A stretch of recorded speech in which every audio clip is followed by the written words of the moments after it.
السلام عليكم ورحمة الله وبركاته. الحمد لله على كل حال. سبحان الله وبحمده عدد خلقه ورضا نفسه وزنة عرشه ومداد كلماته، والصلاة والسلام على أشرف الأنبياء والمرسلين وعلى آله وصحبه ومن تبعهم بإحسان إلى يوم الدين. أما بعد، ஜஷ்ன மீலாத் சொசைட்டியினுடைய 75ஆம் ஆண்டு மீலாது சீரத் தொடர் சொற்பொழிவு உபன்யாச நிகழ்ச்சியினுடைய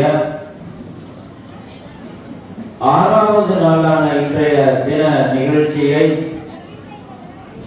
திருக்குர்ஆன் வசனங்களை ஓதி துவக்கி வைப்பதற்காக மதரசா உஸ்வத்துல் ஹசனாவினுடைய மாணவர் அவரத்தர் எம் ராஷித் ஜாசிம் கிராத் ஓதி நிகழ்ச்சியை துவக்கி வைக்கிறார்.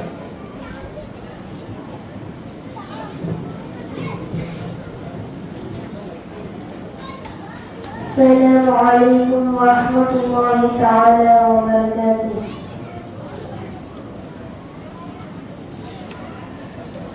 أعوذ بالله من الشيطان الرجيم.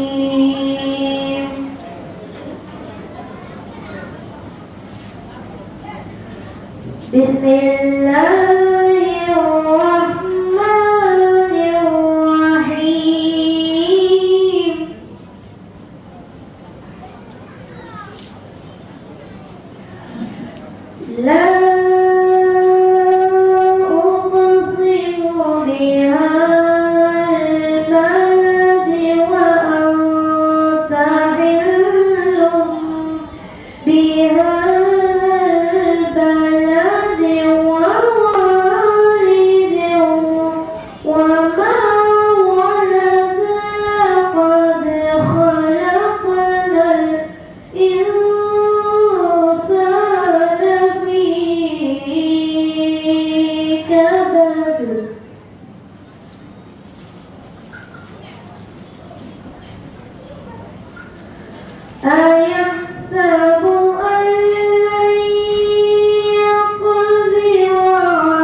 ثم كان من الذين آمنوا وتواصوا بالصبر وتواصوا بالمرحمة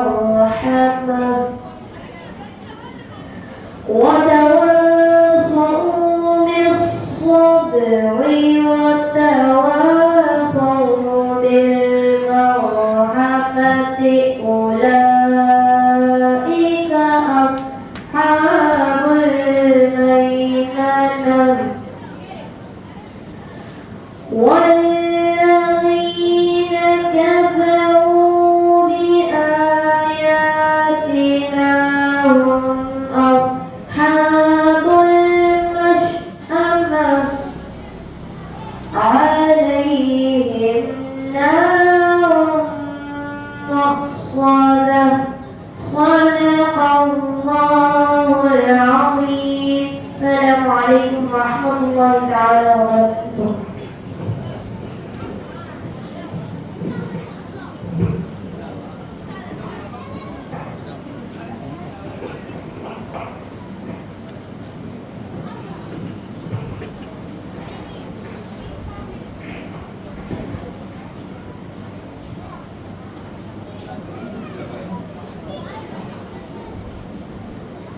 السلام عليكم ورحمة الله وبركاته. الحمد لله الذي سبح له ما في السماوات وما في الأرض، هو الأول والآخر والظاهر والباطن، لا ضد له ولا ند له ولا مثيل له ولا نظير له، ليس كمثله شيء وهو السميع البصير. نحمده ونستعينه ونستغفره ونؤمن به ونتوكل عليه ونعوذ بالله من شرور أنفسنا ومن سيئات أعمالنا. من يهده الله فلا مضل له ومن يضلل فلا هادي له، وأشهد أن لا إله إلا الله وحده لا شريك له،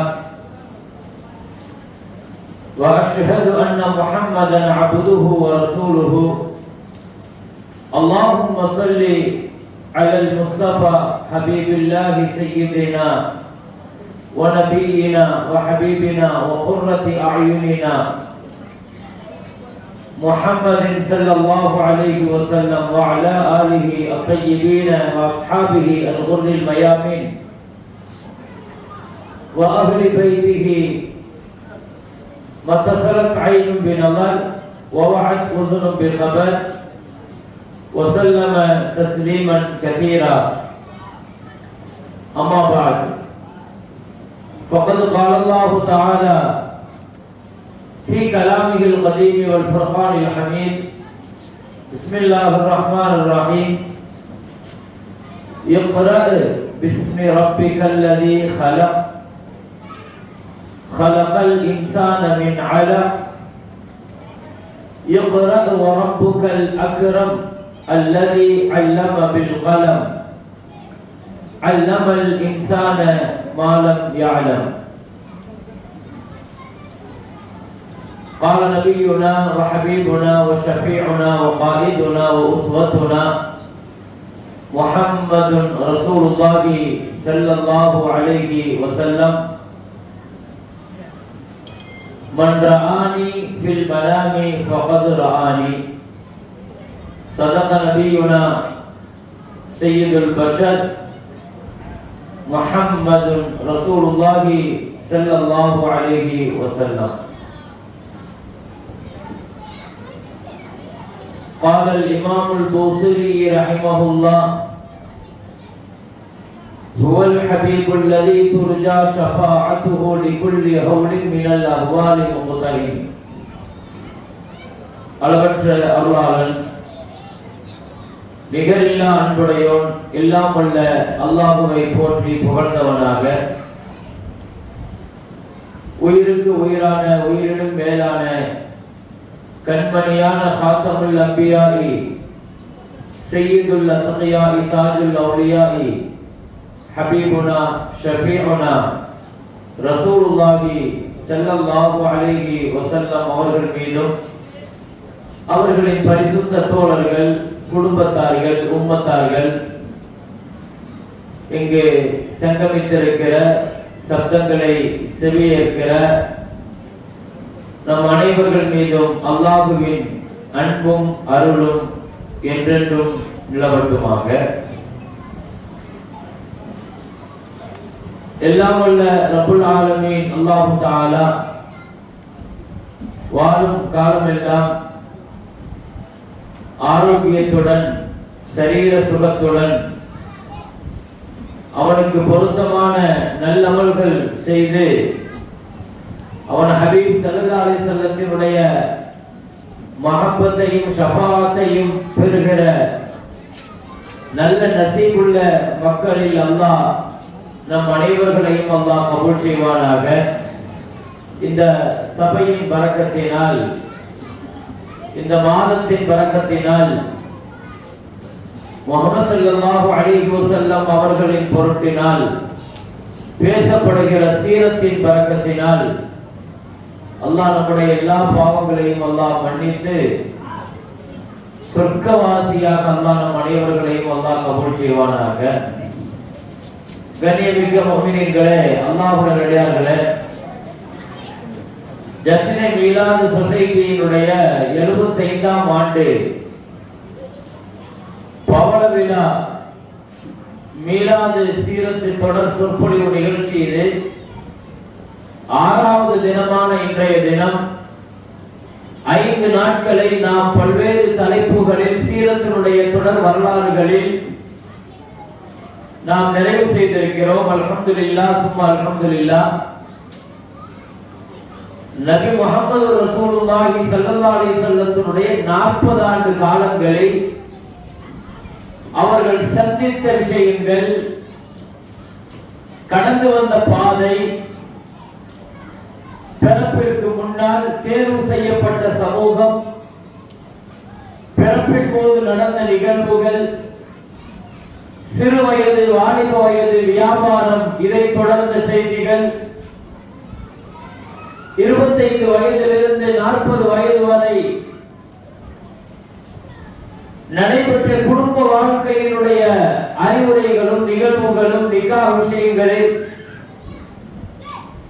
கதீஜா ரலியல்லாஹு அன்ஹாவோடு முஹம்மது ஸல்லல்லாஹு அலைஹி வஸல்லம் வாழ்ந்த வாழ்க்கை முறை, மற்ற மனைவிமார்களோடு ஸல்லல்லாஹு அலைஹி வஸல்லம் நடந்து கொண்ட முறைகள், குடும்ப வாழ்க்கை சம்பந்தமாக இதுவரை 40 ஆண்டு காலங்களில் ஸல்லல்லாஹு அலைஹி வஸல்லத்தினுடைய வாழ்க்கையை கொஞ்சம் மேலோட்டமாக நாம் பார்த்திருக்கிறோம். இது போன்ற நிகழ்ச்சிகள்ல முழுசா வரலாறு தெரியறதுக்காக நாம உட்காரல, வரலாறு படிக்கணுங்கிற ஆர்வத்தை உண்டாக்குறதுக்கு தான் நாம உட்கார்ந்து இருக்கிறோம். ஒரு சபையில, ஒரு மஜ்லிஸ்ல முழுசாக ஸல்லல்லாஹு அலைஹி வஸல்லத்தினுடைய வாழ்க்கை வரலாறுகளை சொல்லிட முடியாது என்பது எனக்கும் தெரியும், உங்களுக்கும் புரியும். அப்ப இந்த சபை எதுக்குன்னா, ஸல்லல்லாஹு அலைஹி வஸல்லத்தினுடைய வரலாற்றுல ஒரு விஷயத்தை நம்ம படிக்கிறோம்னா, ஓ இதுவெல்லாம் நடந்திருக்கு, அப்ப நாம எடுத்து அந்த வரலாறுகளை படிப்போம். ஸல்லல்லாஹு அலைஹி வஸல்லத்தினுடைய வாழ்க்கையில கதீஜா அம்மாவுடைய திருமண வாழ்க்கை, மனைவிமார்களோடு நடந்து கொண்ட முறைகள், குடும்பவியல் சம்பந்தமாக படிப்போம். ரசூலுடைய வியாபாரத்தை படிப்போம், ஸல்லல்லாஹு அலைஹி வஸல்லத்தினுடைய சிறுவயதை படிப்போம், வாலிபத்தை படிப்போம். இப்படி வரலாற்றை, சீரத்தை ஆர்வமாக படிக்க தூண்டுவதற்கு தான் இது போன்ற தொடர் சொற்பொழிவுகள் நடக்கிறது. அந்த சொற்பொழிவுகளிலேயே நமக்கு தெரியாத எத்தனையோ விஷயங்களை நாம தெரிஞ்சுக்கிறோம், அந்த விஷயங்களை நாம உள்வாங்கிறோம். நிறைய பேர்கள் சொல்லி இருக்கிறார்கள், இந்த நான் கேள்விப்பட்டதில்லை, இந்த விஷயங்கள் இப்படி ரசூல் ஸல்லல்லாஹு அலைஹி வஸல்லம் ரொம்ப முக்கியமான வரலாறுகளாக இருக்கும். அந்த விஷயங்களை இதுவரைக்கும் நாம தெரியாம காலங்களை கடந்து விட்டோம். ஆனா இனி உள்ள காலங்களிலாவது ஸல்லல்லாஹு அலைஹி வஸல்லத்தினுடைய வரலாறு, சீரத்தை கண்டிப்பாக நாம தெரியணும். அது பெரிய பரக்கத்து. நபி மேல முஹப்பத் வரணும் சொன்னா நபி யாருன்னு தெரிஞ்சா தான் முஹப்பத் வரும். ஸல்லல்லாஹு அலைஹி வஸல்லம் மேல முஹப்பத் அன்பு எப்போ ஏற்படும்? ஒருத்தர் மேல அன்புங்கிறது எப்போ ஏற்படும்? அவர் யாரு அவரை பத்தி தெரிஞ்சா தான் ஏற்படும். மஹ்ரிஃபத் இல்லைன்னா முஹப்பத் இருக்காது. முஹப்பத் இல்லைன்னு சொன்னா அலுமத் மரியாதை இருக்காது. மரியாதை இல்லைன்னா இத்திபாவ சுன்னத் ஃபாலோ பண்ணணுங்கிற அந்த எண்ணம் வராது. அப்ப சுன்னத்தை பின்பற்றணும்னு சொன்னா அது மேல நமக்கு ஒரு மரியாதை வரணும். அது மேல ஒரு மரியாதை வரணும்னா முஹப்பத் வரணும். முஹப்பத் வரணும்னா அதை பத்தி தெரியணும். இதுதான் அதனுடைய ரூல். மஅரிஃபத், முஹப்பத், அலுமத், இத்திபாவு சுன்னத். இதுதான். அப்ப அதுக்கு தான் நம்ம இவ்வளவு பெரிய ஏற்பாடுகளை செஞ்சு இதன் வழியாக ஸல்லல்லாஹு அலைஹி வஸல்லம் வரலாற்றை நம்ம தொடர்ந்து தெரிஞ்சுட்டு வரோம்.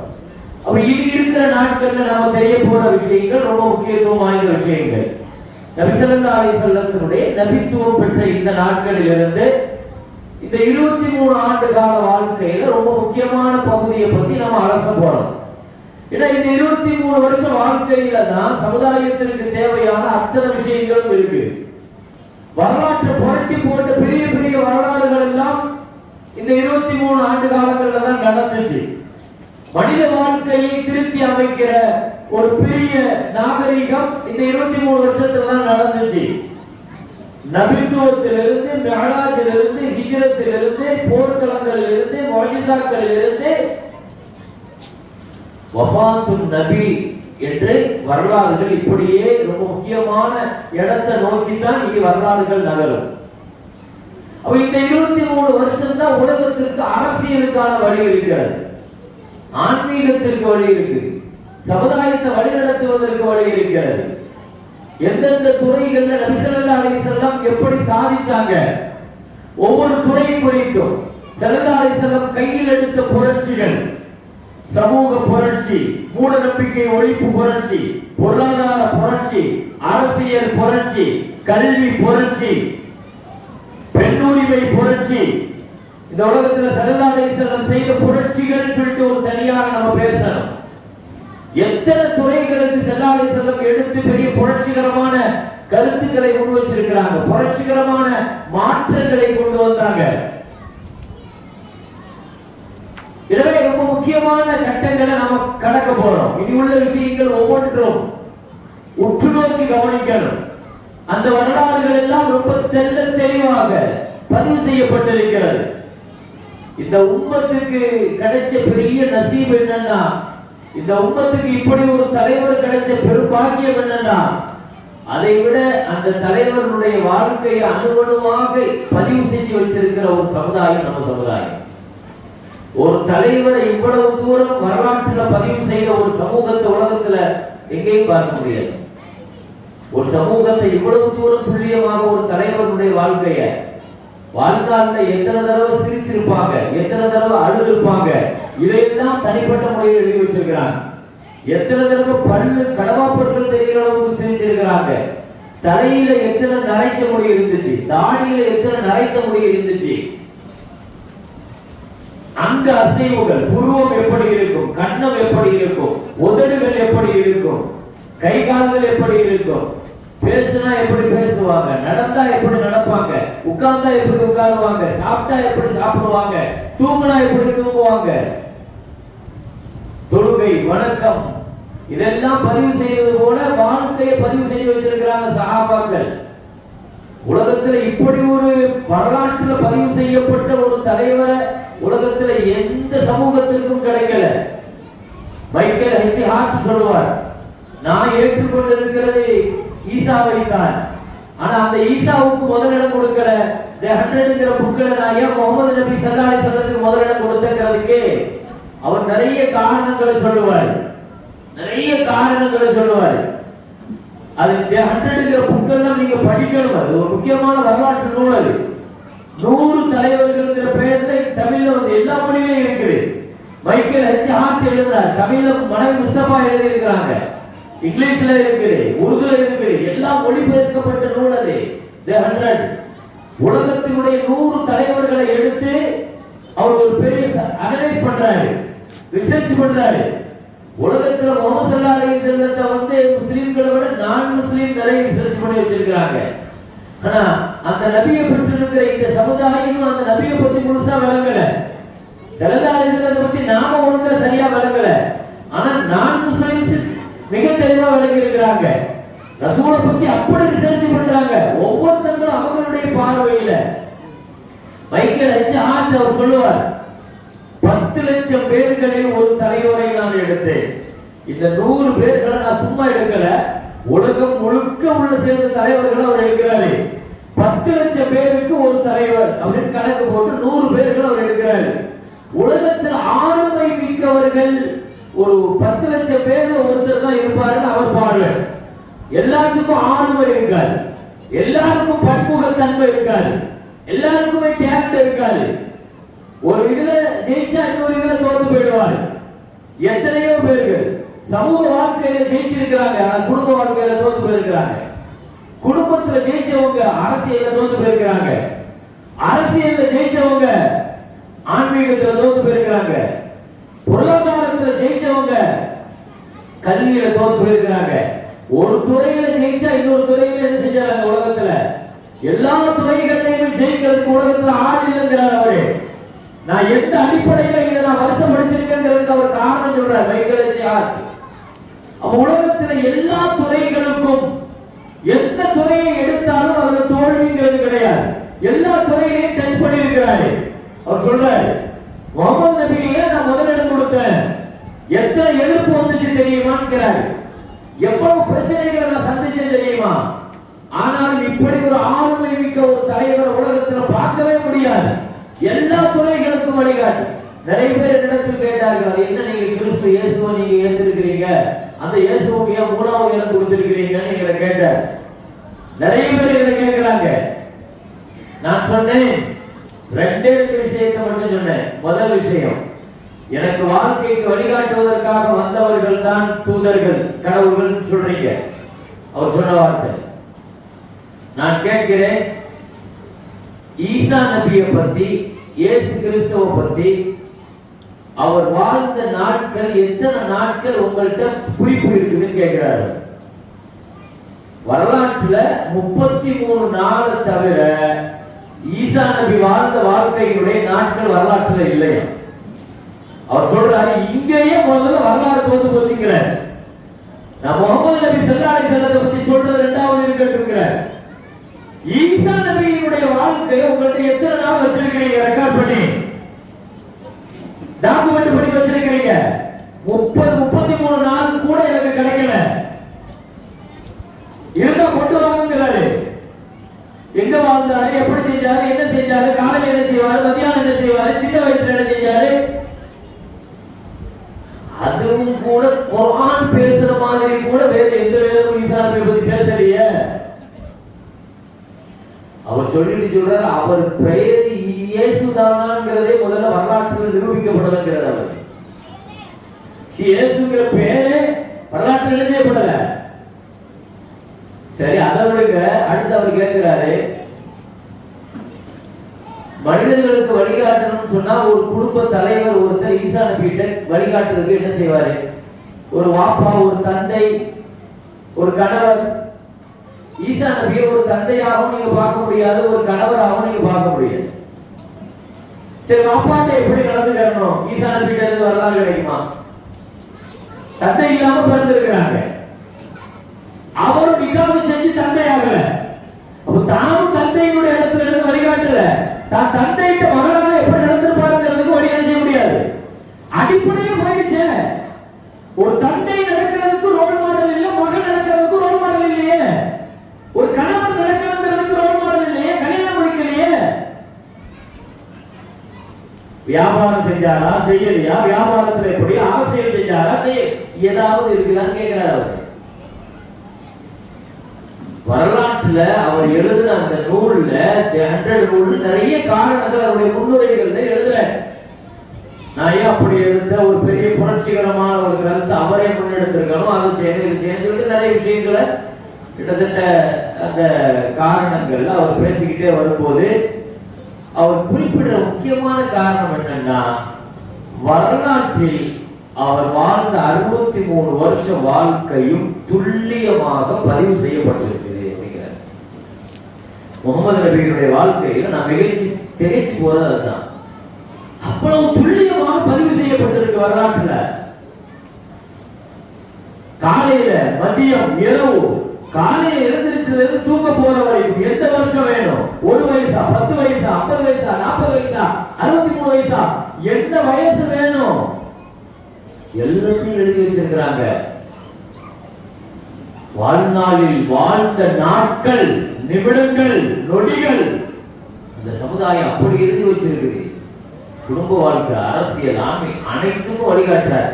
உலகத்துல ஒருத்தர் நின்று எனக்கு நபி வாழ்க்கையில வரலாறு இல்லைன்னு சொல்ல முடியாது. நான் ஒரு பெரிய வியாபாரி, நான் வெளிநாட்டுக்கு எல்லாம் வியாபாரம் பண்றேன், நான் எப்படி நடந்துக்கிறணுங்கிறதுக்கு எங்க ரசூலுல்லாஹ்வுடைய வாழ்க்கையில இல்லைன்னு சொல்ல முடியாது. ஏன்னா ஸல்லல்லாஹு அலைஹி வஸல்லம் வாழ்க்கையில எல்லாத்தையும் கலந்த மாதிரி தான் அல்லாஹ் ஆக்குவான்.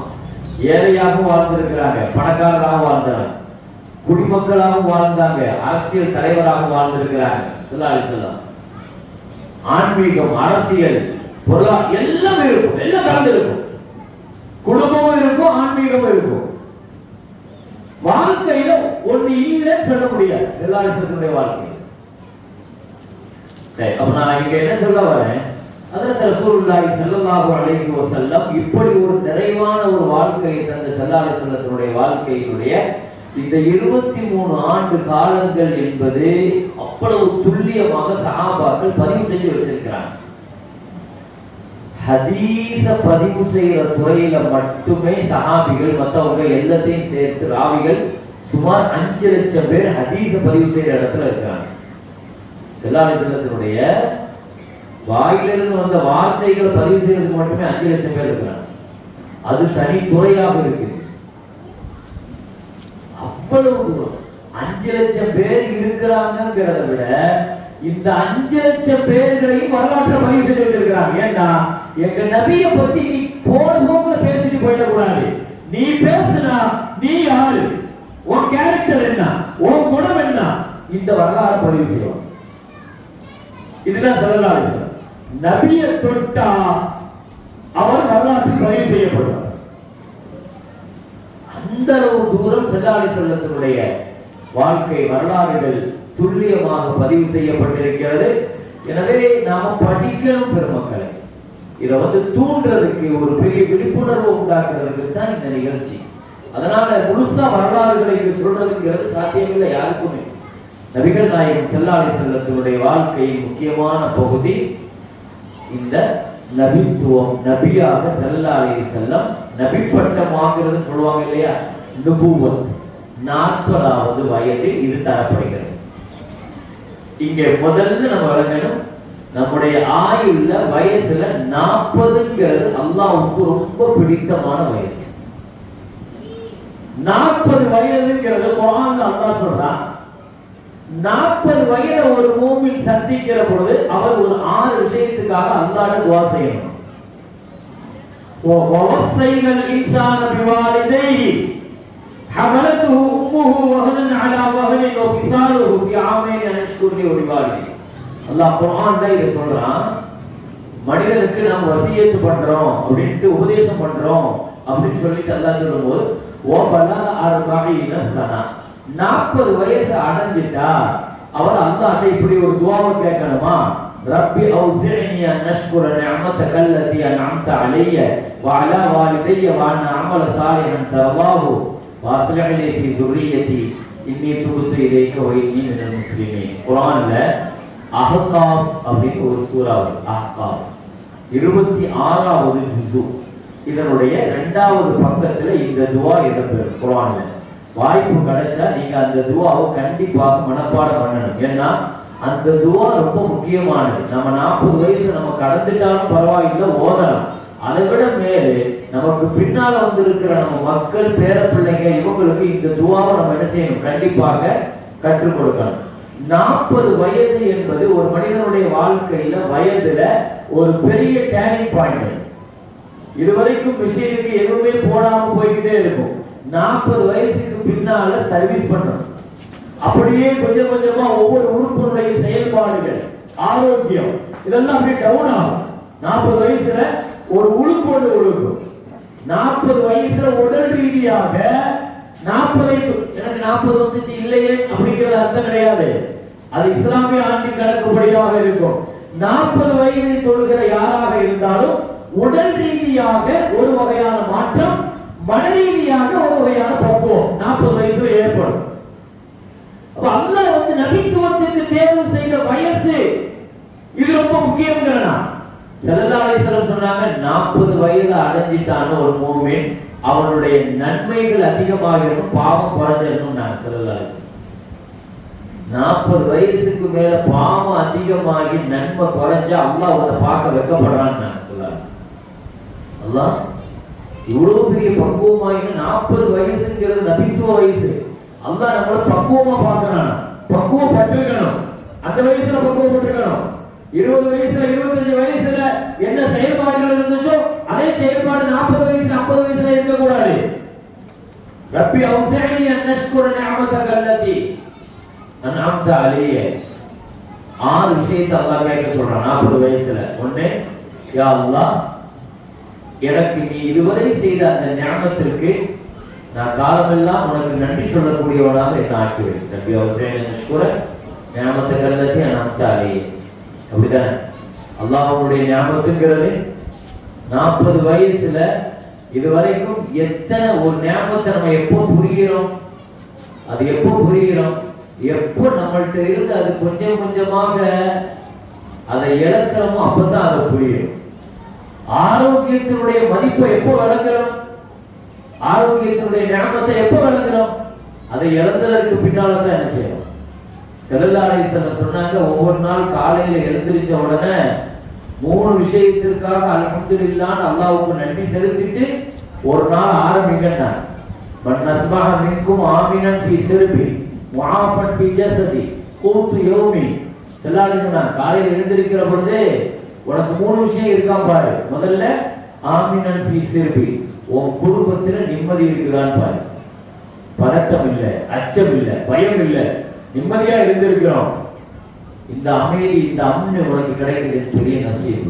அல்ஹம்துலில்லாஹ் சொல்லுங்க. நான் முஆஃபன் ஃபீ ஜஸதி, காலையில் எழுந்திருக்கும் போது ஆரோக்கியமா இருந்திருக்கிறேன், அல்ஹம்துலில்லாஹ் ஆரோக்கியமா இருக்குது எனக்கு, அல்ஹம்துலில்லாஹ் சொல்லுங்க.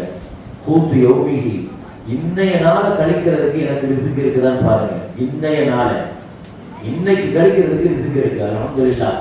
இந்த 3 நியாமத்தும் உங்களுக்கு கிடைச்சிருச்சுன்னா முழு துன்யா உங்களுக்கு கிடைச்ச மாதிரி நான் சொல்லலாம். ஆரோக்கியம், காலையில எழுந்திருச்ச உடனே ஆரோக்கியத்தை அல்லாஹ்விட்ட நீங்க என்ன செய்யுங்க, ஆரோக்கியத்துக்கு அல்ஹம்துலில்லாஹ் சொல்லுங்க. எவ்வளவு ஆஃபியத்தை எப்போ விளங்குறோம், 40 வயசுக்கு பின்னால தான் விளங்குறோம். 40 வயசுக்கு பின்னால தான் ஆஃபியத்தை விளங்குறோம். அங்க சேர்க்கப்பட்டது, இங்க சேர்க்கப்பட்டது, அது செயல்பட்டு, அது வரைக்கும் கிட்னி செயல்பட்டு இருக்கிறதே அவருக்கு தெரியாது, லிவர் வேலை செஞ்சுட்டு இருக்கிறதே தெரியாது, ஹார்ட் வேலை செஞ்சுட்டு இருக்கிறதே தெரியாது, கண்டுக்கவே மாட்டார். உள்ளூருக்கு வெளியூருப்புகளை விடுங்க, கண்ணு காது இந்த ஞாபகத்துகள் வெளிப்படையில் உள்ள ஞாபகத்துகள், அதுவே பெரிய ஞாபகத்தது. உள்ள நடக்கிற ப்ராசஸ் என்ன தெரியுமா? சாப்பாடு வைக்கதானே செய்றீங்க, உள்ள தலைவா செய்றீங்க, உள்ள எது இருக்குது, என்னைக்காவது யோசிச்சிருக்கிறோமா? எது இருக்குது, இழுத்ததற்கு பின்னால டைஜஸ்ட் பண்றதுக்கு நடக்கிற உள்ள ப்ராசஸ் என்ன, எவ்வளவு வேலைகள் நடக்குது, எத்தனை இடத்தை கடந்து போகுது, எதையாவது யோசிச்சிருக்கிறோமா? அல்லாஹ்வுடைய ஞானத்தை யோசிச்சிருக்கிறோமா?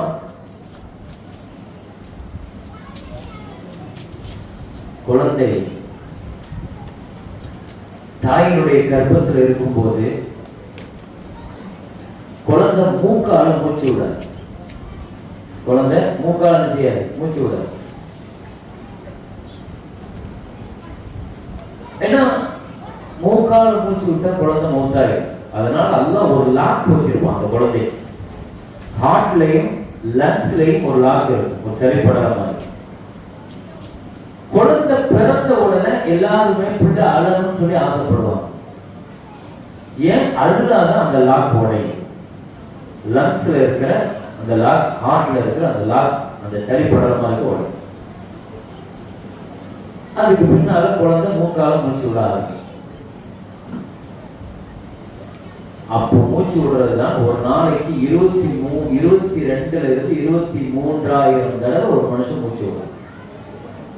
ஒரு தடவை நம்ம எத்தனை தடவை ஒரு நாளைக்கு 24 மணி நேரத்துல 23,000 தடவை நம்ம மூச்சு எடுக்கிறோம். ஒவ்வொரு நிமிஷம் மூச்சு விட்டுக்கிட்டே இருக்கணும். அந்த லங்ஸ்ல ஆக்சிஜனுக்காக அல்லாஹ் வச்சிருக்கிற சின்ன சின்ன ஏர் டியூப்ஸ் இருக்கு. டியூப்ஸ் சயின்டிபிக் சொல்றாங்க 300 மில்லியன் சின்ன சின்ன டியூப் இருக்கு லங்ஸ்ல.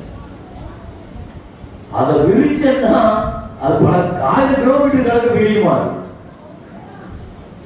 காற்று பைகள் பிளட் சர்க்குலேஷன் உள்ள வந்துட்டு அந்த பிளட்டை சுத்தம் பண்றதுக்கு ஒரு ஆக்சிஜன் அல்லாஹ் லங்ஸ்ல வச்சிருக்கிறான். அது பிளட் ஒரு நாளைக்கு 10,000 லிட்டரை சுத்தம் பண்ணுதான். 6 லிட்டர் மனுஷன் உடம்புல போகும். 10,000 லிட்டர் எத்தனை தடவை உள்ள போயிட்டு வருது பிளட். உள்ள நடக்கிற எதுவுமே நமக்கு தெரியாது. எப்ப தெரியும்? அதை பத்தி நம்ம கண்டுக்கிறதும் இல்லை. ஒரு லங்ஸை பத்தி ஆய்வு செய்யுங்க, ஒரு கிட்னியை பத்தி ஆய்வு பண்ணுங்க, அல்லாஹ்வுடைய நியமத்தை நினைச்சு ஆய்வு பண்ணுங்க.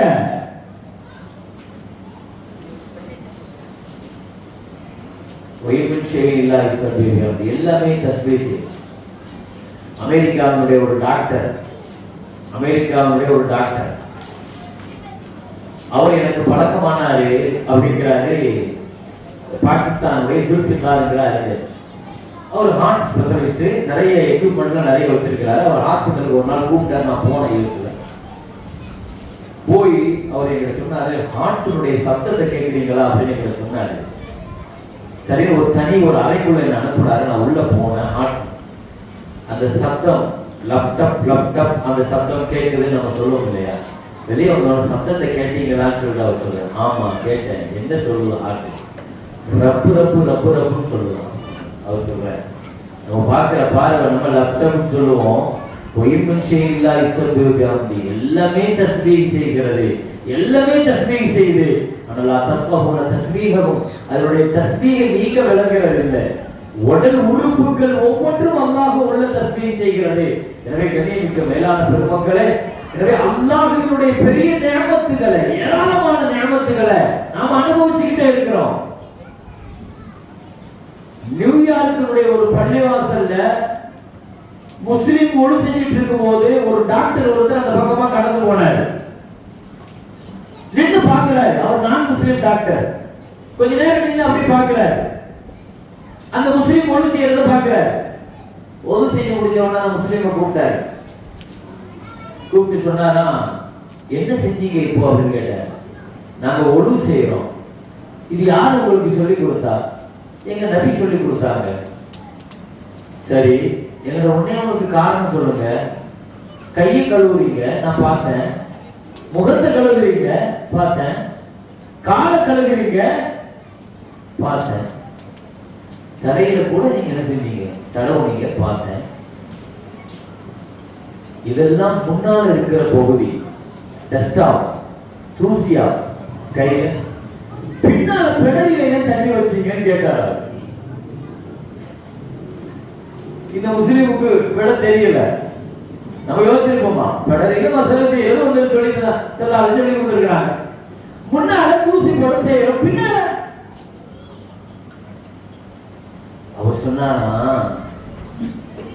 நான் ஒரு பெரிய டாக்டர், ஒரு பெரிய ரிசர்ச்சுக்காக நான் வந்திருக்கிறேன். உலகத்தினுடைய டாப் 100 டாக்டர்களுடைய டீம் எங்கிட்ட ஒர்க் பண்ணிட்டு இருக்குது. எங்களுடைய ரிசர்ச் பல கோடி கவர்மெண்ட் செலவு பண்ணுது. எதுக்குன்னு சொன்னா, மென்டலி மனுஷன் ஏன் பாதிக்கப்படுறாங்கிறத எங்க ரிசர்ச். ஏன் மென்டல் ஆகலாம்? நல்லா இருக்கிறான், நல்லா பேசிட்டு இருக்கிறான், திடீர்னு எப்படி அவன் மென்டல் ஆகிடலாம்? ஒரு பெரிய ரிசர்ச் நாங்க கோடிக்கணக்காக காசை போட்டு இந்த ரிசர்ச்சை கண்டுபிடிச்சு நாங்க ஒரு இதில் கண்டுபிடிச்சிட்டோம். என்ன கண்டுபிடிச்சோம்னா, மனுஷனுடைய உடம்புல எல்லா பகுதியில இருந்தும் நரம்பு மூளைக்கு போகுது. அப்படி ரொம்ப மெயினான ஒரு நரம்பு பெடரி வழியாக மூளைக்கு போகணும். பெடரி வழியா மூளைக்கு போகுது. அந்த உள்ள போகிற அந்த நரம்புல இரத்த ஓட்டம் தடைபடுகிற பொழுது அவன் மூளைக்கும் உடம்புக்குமான கனெக்ஷன் கட் ஆயிடும். இந்த இடத்தை கடந்து போகிற பொழுதுதான் ரொம்ப நரம்பு பெரும்பாலும் பாதிக்கப்படுறது. எந்த இடம்னா பெடரி. நீங்க பாருங்க, நிறைய அந்த மாதிரி இது பண்றவங்க பூராமே இது பெடலிகள் தான் வலிக்குதுன்னு சொல்லி என்ன செய்வாங்க. ஏன்னா அது ரொம்ப ஒரு மெலிட்டான நரம்பு போகிறது அந்த இடம் தான். அந்த இடத்தை கடந்து போகும்போது பல நேரங்கள்ல பெடரியில தண்ணி இல்லாம காய்ந்த தன்மை ஏற்படும் போது, காயும் போது உள்ள இருக்கிற நரம்புலையும் காய்கள் ஏற்பட்டு பிளட் சர்க்குலேஷன் தடைப்படுதுன்னு சொல்லி நாங்க கண்டுபிடிச்சோம். அதனால நாங்க என்ன செஞ்சோம், ரிசர்ச்சினுடைய முடிவாக ஆய்வாக நாங்க இப்படி ஒரு நாளைக்கு ஒரு தடவை 2 தடவையாவது பெடலியை ஈரப்படுத்தணும்னு சொல்லி நாங்க என்ன செஞ்சிருக்கிறோம். ரிசர்ச்சினுடைய முடிவா 100 டாக்டர்கள் சேர்ந்து வேலை மெனக்கிட்டு பல வருஷமா பல கோடி டாலர் செலவு பண்ணி நாங்க இதை கண்டுபிடிச்சிருக்கிறோம். இது சாதாரணமா உங்க நபியினுடைய சுண்ணத்து நீங்க சொல்லிட்டு கடந்து போயிருக்கீங்க. எனக்கு ஆச்சரியமா இருக்குது. ஏன் எதுக்கு உங்களுக்கு தெரியுமான்னு கேட்கிறேன். இது ஒரு சுண்ணத்து, இப்படி எத்தனை சுண்ணத்து நமக்கு சுண்ணத்தும் அதுதான், சயின்ஸும் அதுதான். நம்ம சயின்ஸ் ஆரோக்கியத்தை இன்னொன்னு போய் தேட வேண்டாம். எத்தனை வருஷம் கண்டுபிடிப்புகள் கண்டுபிடிக்கப்பட்டு கொண்டே இருந்தாலும் ஸல்லல்லாஹு அலைஹி வஸல்லம் இப்படித்தான் படுக்கணும் சொன்னாங்க. இடது புறம் படுக்காத வலது புறம் படுக்க சொன்னாங்க. இப்படி தண்ணி குடிக்க சொன்னாங்க. சாப்பிட்ட பிறகு விரல சூப்பணும் சொன்னாங்க. எந்த விரல முதல்ல சூப்பணும்? நடுவிரல், கடிமா விரல், பெருவிரல், அதுக்கடுத்து மோதிர விரல், அதுக்கடுத்து சுற்றுவிரல். ஆனா விரல சூப்புறதுல கூட சுண்ணத்து சொன்னவங்க மட்டுமல்ல, இந்த ஆடத்துல தான் சூப்பர் சொல்லி கொடுத்திருக்காங்க. சுண்ணத்துகள் தாங்க நமக்கு இபாதத்து. வீடு கட்டுறோம், நமக்கு மார்க்க ரொம்ப லேசு, வணக்க ரொம்ப லேசு. வாழ்க்கையை வணக்கமா மாத்திர தந்திரத்தை சொல்லித்தர பாருங்க. வாழ்க்கையை சுண்ணத்தா மாத்திர தந்திரத்தை சொல்லித்தர. வீடு கட்டுறோம், வீடு கட்டும் போது எப்படி இருந்தாலும் ஜன்னல் வைக்கத்தான் செய்வோம். ஜன்னல் எதுக்கு வைக்கிறோம்? வெளிச்சத்துக்கு வைக்கிறோம், காத்துக்கு வைக்கிறோம், வெண்டிலேஷனுக்கு வைக்கிறோம். அதுவே ஒரு வாங்கி சப்தமும் கேட்கட்டுமே நியத்து வச்சா ஜன்னலும் விவாதத்தான். நியத்து தானே. அந்த நியத்து வைக்கிறதுல என்ன இருக்குது? வெளியே வரும்போது செருப்பு போடுறீங்க, வலது காலத்தான் சிறாலிசுல முதல்ல போடுவாங்க செருப்புல அப்படின்னு சொல்லி செருப்பு போட்டா செருப்பு போடுறதே சுண்ணத்தாக மாறிப்போம், விவாதத்தாக மாறிப்போம். இப்படி முஹம்மது ஸல்லல்லாஹு அலைஹி வஸல்லம் சொல்லி தந்த ஒவ்வொரு சுண்ணத்தும் அது நமக்கு சயின்ஸ், நமக்கு ஆரோக்கியம். அது அப்படி முஹம்மது ரசூலுல்லாஹி ஸல்லல்லாஹு அலைஹி வஸல்லம் இந்த உம்மத்திற்கு பெரும்பாக்கியமாக தரப்பட்டார். எனவே அதற்கு ரசூலுல்லாஹி ஸல்லல்லாஹு அலைஹி வஸல்லத்துடைய வாழ்க்கையினுடைய ஒவ்வொரு பகுதியும் இந்த உம்மத்தில பதிவு செய்யப்பட்டிருக்கு. அந்த வரிசையில் அதற்கு ரசூலுல்லாஹி ஸல்லல்லாஹு அலைஹி வஸல்லத்துடைய 40வது வயது. 40 வயது என்பது நபித்துவத்தின் வயது. அது ஆரோக்கியம் குறைகிற வயசு. எனவே குறைஞ்சிட கூடாது. அல்லாஹ்ட்ட 6 துஆ கேளுங்க. யா அல்லாஹ், இதுவரை நீ எனக்கு தந்த நியாமத்துக்கு நான் நன்றி உள்ளவனாக என்ன ஆக்கி வை, உனக்கு சுக்ர் செய்யணும்னு சொல்லுங்க.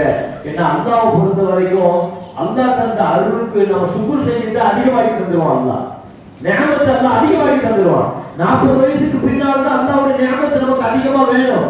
எனவே அல்லாஹ் என்ன நன்றி உள்ளவனாக ஆக்கு, என் பெற்றோர்களுக்கு நான் நன்றி உள்ளவனாக இருக்கணும், நல்லவர்கள் செய்யணும், என் மக்கள் சாலிகான மக்களாக ஆகணும். இன்னி துமுத்தை இழைக்க யா அல்லாஹ் நான் பாவ மன்னிப்பு கேட்க போட்டு மகஃபிரத்துல இருக்கணும். ஒய்னி மினல் முஸ்லிமீன், வாழ்ற காலம் முஸ்லிமா வாழ. இந்த 6 துஆ நான் நன்றி உள்ளவனாக, என் பெற்றோர்களுக்கு நன்றி உள்ளவனாக, நல்லவர்கள் செய்யக்கூடியவனாக, வாஸ்லஹி சுரியத்தி, என் மக்கள் சாலிகான மக்களாக, துமுத்து இழைக்க நான் பாவம் செஞ்சு உங்களை மீண்டும் ரப்பே ஒய்னி மினல் முஸ்லிமீன், முஸ்லிமாக வாழ. இது எப்போ கேட்க சொல்றான்? 40வது வயசுல அல்லாஹ் கேட்க சொல்றான். வயசு 40 தொட்டுட்டு அல்லாஹ் கேட்க சொல்றான். நபித்துவத்தினுடைய வயது. எனவே அல்லாஹ் நபித்துவத்திற்காக தேர்வு செய்திருக்கிற இந்த 40வது வயதில் அதற்கு முஹம்மது ரசூலுல்லாஹி ஸல்லல்லாஹு அலைஹி வஸல்லத்திற்கு அல்லாஹ் தஆலா நபியாக வஹி அறிவிக்க போகிறார். அதுக்கு முன்னால் நான் ஒரு செய்தியை கடந்த வரலாற்றுடன் உள்ள ஒரு சின்ன தொடர்பை நான் உங்களுக்கு மீண்டும் ஒரு தடவை தெரியப்படுத்தியன.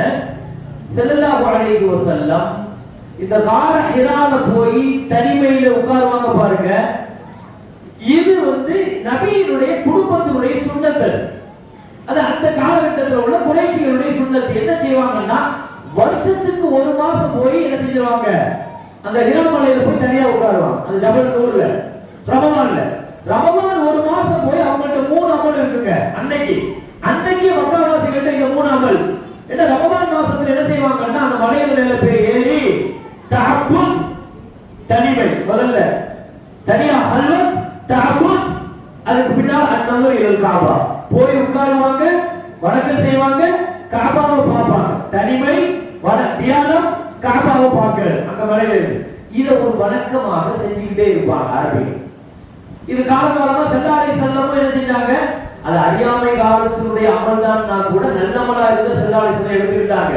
அதனால ஸல்லல்லாஹு அலைஹி வஸல்லம் என்ன செய்வாங்க, வருஷத்துக்கு ஒரு தடவை கரெக்டா என்ன செஞ்சுவாங்க, ரமலான்ல அங்க போய் உட்காருவாங்க. ரமலான்ல போய் தியானத்துல உட்காருவாங்க ஒரு மாசம் முழுக்க. இப்படி கண்டினியூவா நபித்துவத்திற்கு பின்னாலேயும் ஸல்லல்லாஹு அலைஹி வஸல்லம் உட்கார்ந்தாங்க. நபித்துவத்துக்கு முன்னால மட்டுமல்ல, நபித்துவத்திற்கு பின்னாலேயும் ஹஜ்ரத் ரசூலுல்லாஹி ஸல்லல்லாஹு அலைஹி வஸல்லம் போவாங்க, அந்த தியானத்துல உட்காருவாங்க, தனிமையில உட்காருவாங்க. அப்படி ஒரு நபித்துவத்திற்கு பின்னால ஸல்லல்லாஹு அலைஹி வஸல்லம் இருந்த காலங்கள்ல தான் ஒரு கட்டத்துல நம்ம ஏற்கனவே சொன்னோம், கதீஜா அம்மா உணவு கொண்டு வருகிற பொழுது அல்லாஹ் சலாம் சொல்லி விட்டார், ஜிப்ரீல் அலைஹிஸ்ஸலாம் சொன்னாங்க. எனவே நம்ம ஏற்கனவே உள்ள காலங்களில் சொன்னதனால நபித்துவத்திற்கு முன்னால என்பதாக நம்ம நினைச்சிட வேண்டாம். அப்படி நினைச்சிட்டா ஜிப்ரீல் அலைஹிஸ்ஸலாமே 40வது வயசுல தான் வந்தாங்க, அதுக்கு முன்னால எப்படி கதீஜா அம்மாவுடைய சலாம் சொல்லி இருப்பாங்கங்கிற அந்த கேள்வி வரும். எனவே ஸல்லல்லாஹு அலைஹி வஸல்லம் நபித்துவத்திற்கு முன்னால ஆரம்பிச்சாங்க, ஒரு 35 வயசுல ஆரம்பிக்கிறாங்க. ஆனா நபித்துவத்திற்கு பின்னாலேயும் போய் தவம் இருப்பாங்க அந்த மலையில. அப்படி இருந்த காலங்கள்ல தான் ஜிப்ரீல் அலைஹிஸ்ஸலாம் பின்னால ஒரு காலத்துல வரும்போது கதீஜா அம்மாவுக்கு அல்லாஹ்வுடைய சலாமை ஏற்றி வைக்கிறார். சரி, இப்படி ஸல்லல்லாஹு அலைஹி வஸல்லம் பல நாட்கள் இருந்து கொண்டே இருக்கிற பொழுது வஹி என்பது திடீர்னு எல்லாம் போய் நின்றுச்சுன்னா ஸல்லல்லாஹு அலைஹி வஸல்லத்துக்கு ரொம்ப பெரிய நடுக்கமாயிடும். அதனால அல்லாஹ் முதல்ல பயிற்சி கொடுத்தான். என்ன செய்வாங்கன்னா, ஸல்லல்லாஹு அலைஹி வஸல்லம் சொன்னாங்க, நான் நபியாக போறேங்கிறதுக்கு சின்ன சின்ன அடையாளங்கள் தெரிய ஆரம்பிச்சுட்டீங்கிறாங்க. முதல்ல என்ன அடையாளம்னா, மக்காவுடைய தெருவுல நடந்து போனா கல்லு ரசூலுல்லாஹ்வுக்கு சலாம் சொல்லும், மரம் சலாம் சொல்லும். சொல்லாங்கன்னா இன்னி லஅரிஃபு, சில கல்லை நான் பார்த்திருக்கிறேன், அது எனக்கு சலாம் சொல்லும். சில மரத்தை பார்த்திருக்கிறேன், சலாம் சொல்லும்.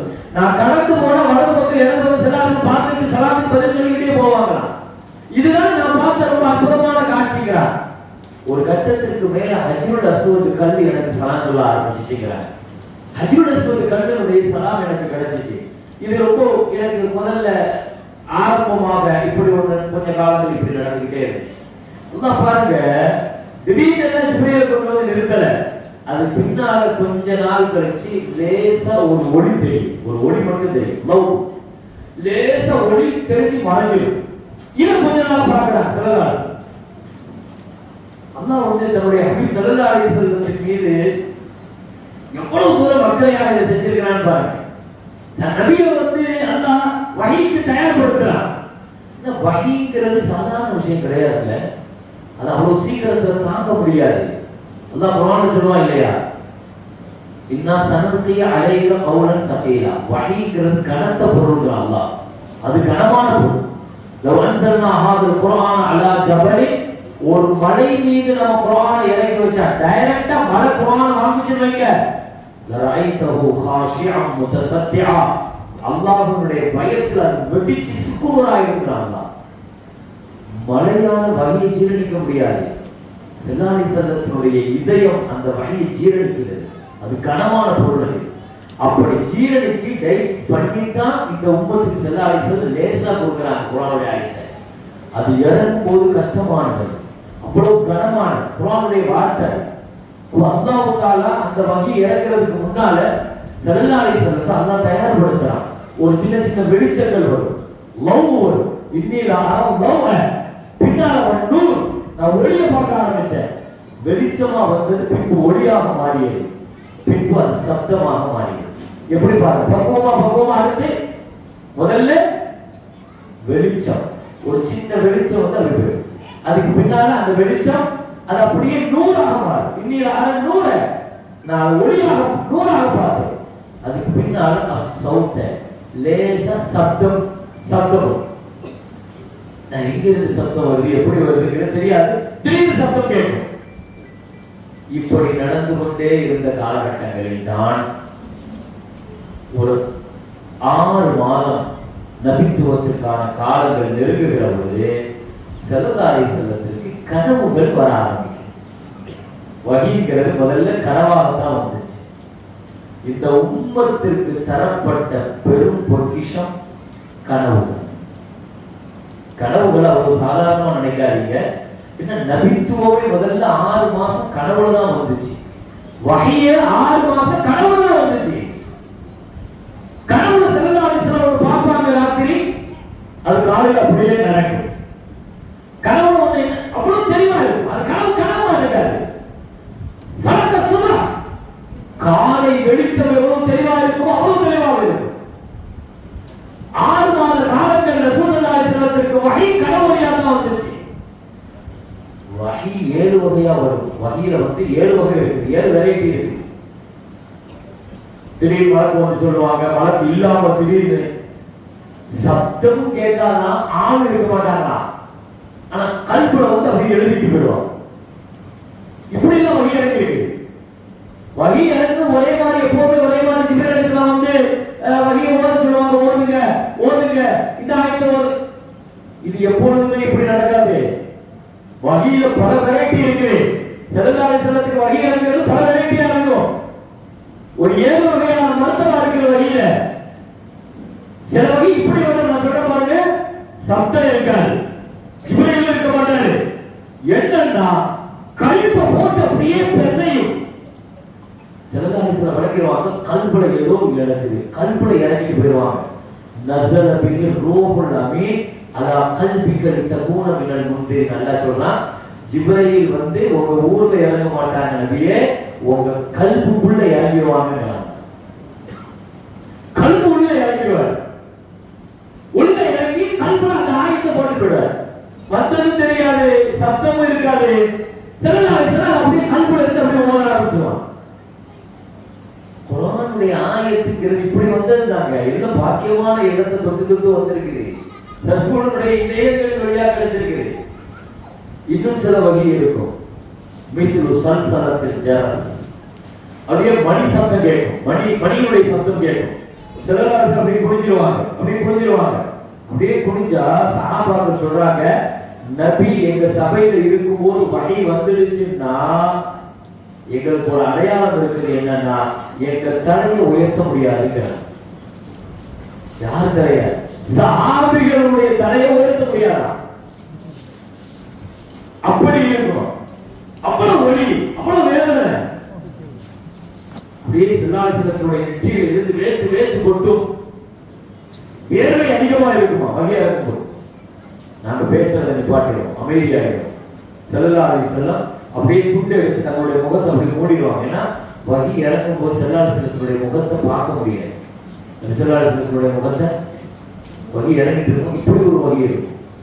இன்னொரு வகை இருக்குது, ஒரு மலக்கா வந்து வகை. இன்னொரு வகை இருக்குது, நேரடியா மனிதராக ஒரு தோற்றத்தில் வருவாங்க. இன்னொரு வகை இருக்குது, ஜிப்ரீல் வராம இந்த மத்த மலக்கு வருவான். அப்படியே வந்திருக்கிறார், வகை வந்திருக்கிறார். இஸ்ராஃபீல் அலைஹிஸ்ஸலாம் வந்து ஸல்லல்லாஹு அலைஹி வஸல்லத்துக்கு ஆமன ரசூல் அப்படியும் சூரத்துல் ஃபாத்திஹா இந்த ரெண்டையும் இஸ்ராஃபீல் வந்து வஹீயாக கொடுத்ததாக ஹதீஸ்ல கிடைக்கிறது. சரி, இப்படி ஸல்லல்லாஹு அலைஹி வஸல்லத்துடைய வஹீயுடைய வெரைட்டில முதல்ல ஸல்லல்லாஹு அலைஹி வஸல்லத்திற்கு ஏற்பட்டது கனவின் வழியாக. அப்ப கனவு என்பது இந்த உம்மத்தினுடைய நபித்துவத்தினுடைய ஒரு சொத்து இன்னைக்கும் இருக்கிறது. கனவை பத்தி இஸ்லாத்தினுடைய நிலைப்பாடு என்ன?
اللهم صل على سيدنا محمد وعلى ال سيدنا محمد وبارك وسلم وصل على النبي المصطفى حبيبك محمد عبدك ورسولك النبي الأمي وعلى آله وصحبه وسلم.